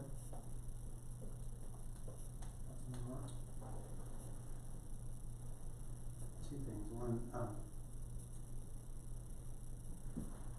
I asked Leah for the, I don't know what else to call it, asset naming stuff, because you do have all these ideas, and she came up with some that I'd never heard of before. Temporary or sign things, she said that. But as time moves on in this community, it would behoove us to have that as a policy, and to really work on that, and do that. And then the thing with the painting of Rocky that the Reesters did, I believe it was their son actually painted that one. Oh, their son did? I'm pretty sure. But regardless, an art lending policy is something we should be discussing. That photograph is loaned to us. And what happened last time is somebody didn't like a policy that happened, and so they took their toys and they went home with them. And we either should buy that painting if we feel it's important, or really it's not an or, and we need to come up with an art lending policy, because that's what this board should be doing, is policy stuff. Art lending, or in other words, are we lending in, meaning receiving, not lending out? Receiving. We don't have a lot of art to lend out. We don't. But you know, the guy who did the clown balloon one, he would love for us to buy it and really restore it. That's just on loan. It's just on loan indefinitely. Yeah, pretty much. Oh. Yeah. It's just part of it's just one more thing that we really should be paying attention to. Do we own this piece? Yeah, I believe that we do. It's been around a long time. All right, so we're gonna have a discussion at a work session. We're gonna try to get some drafts of some naming policies, or I'm not sure exactly what they're called.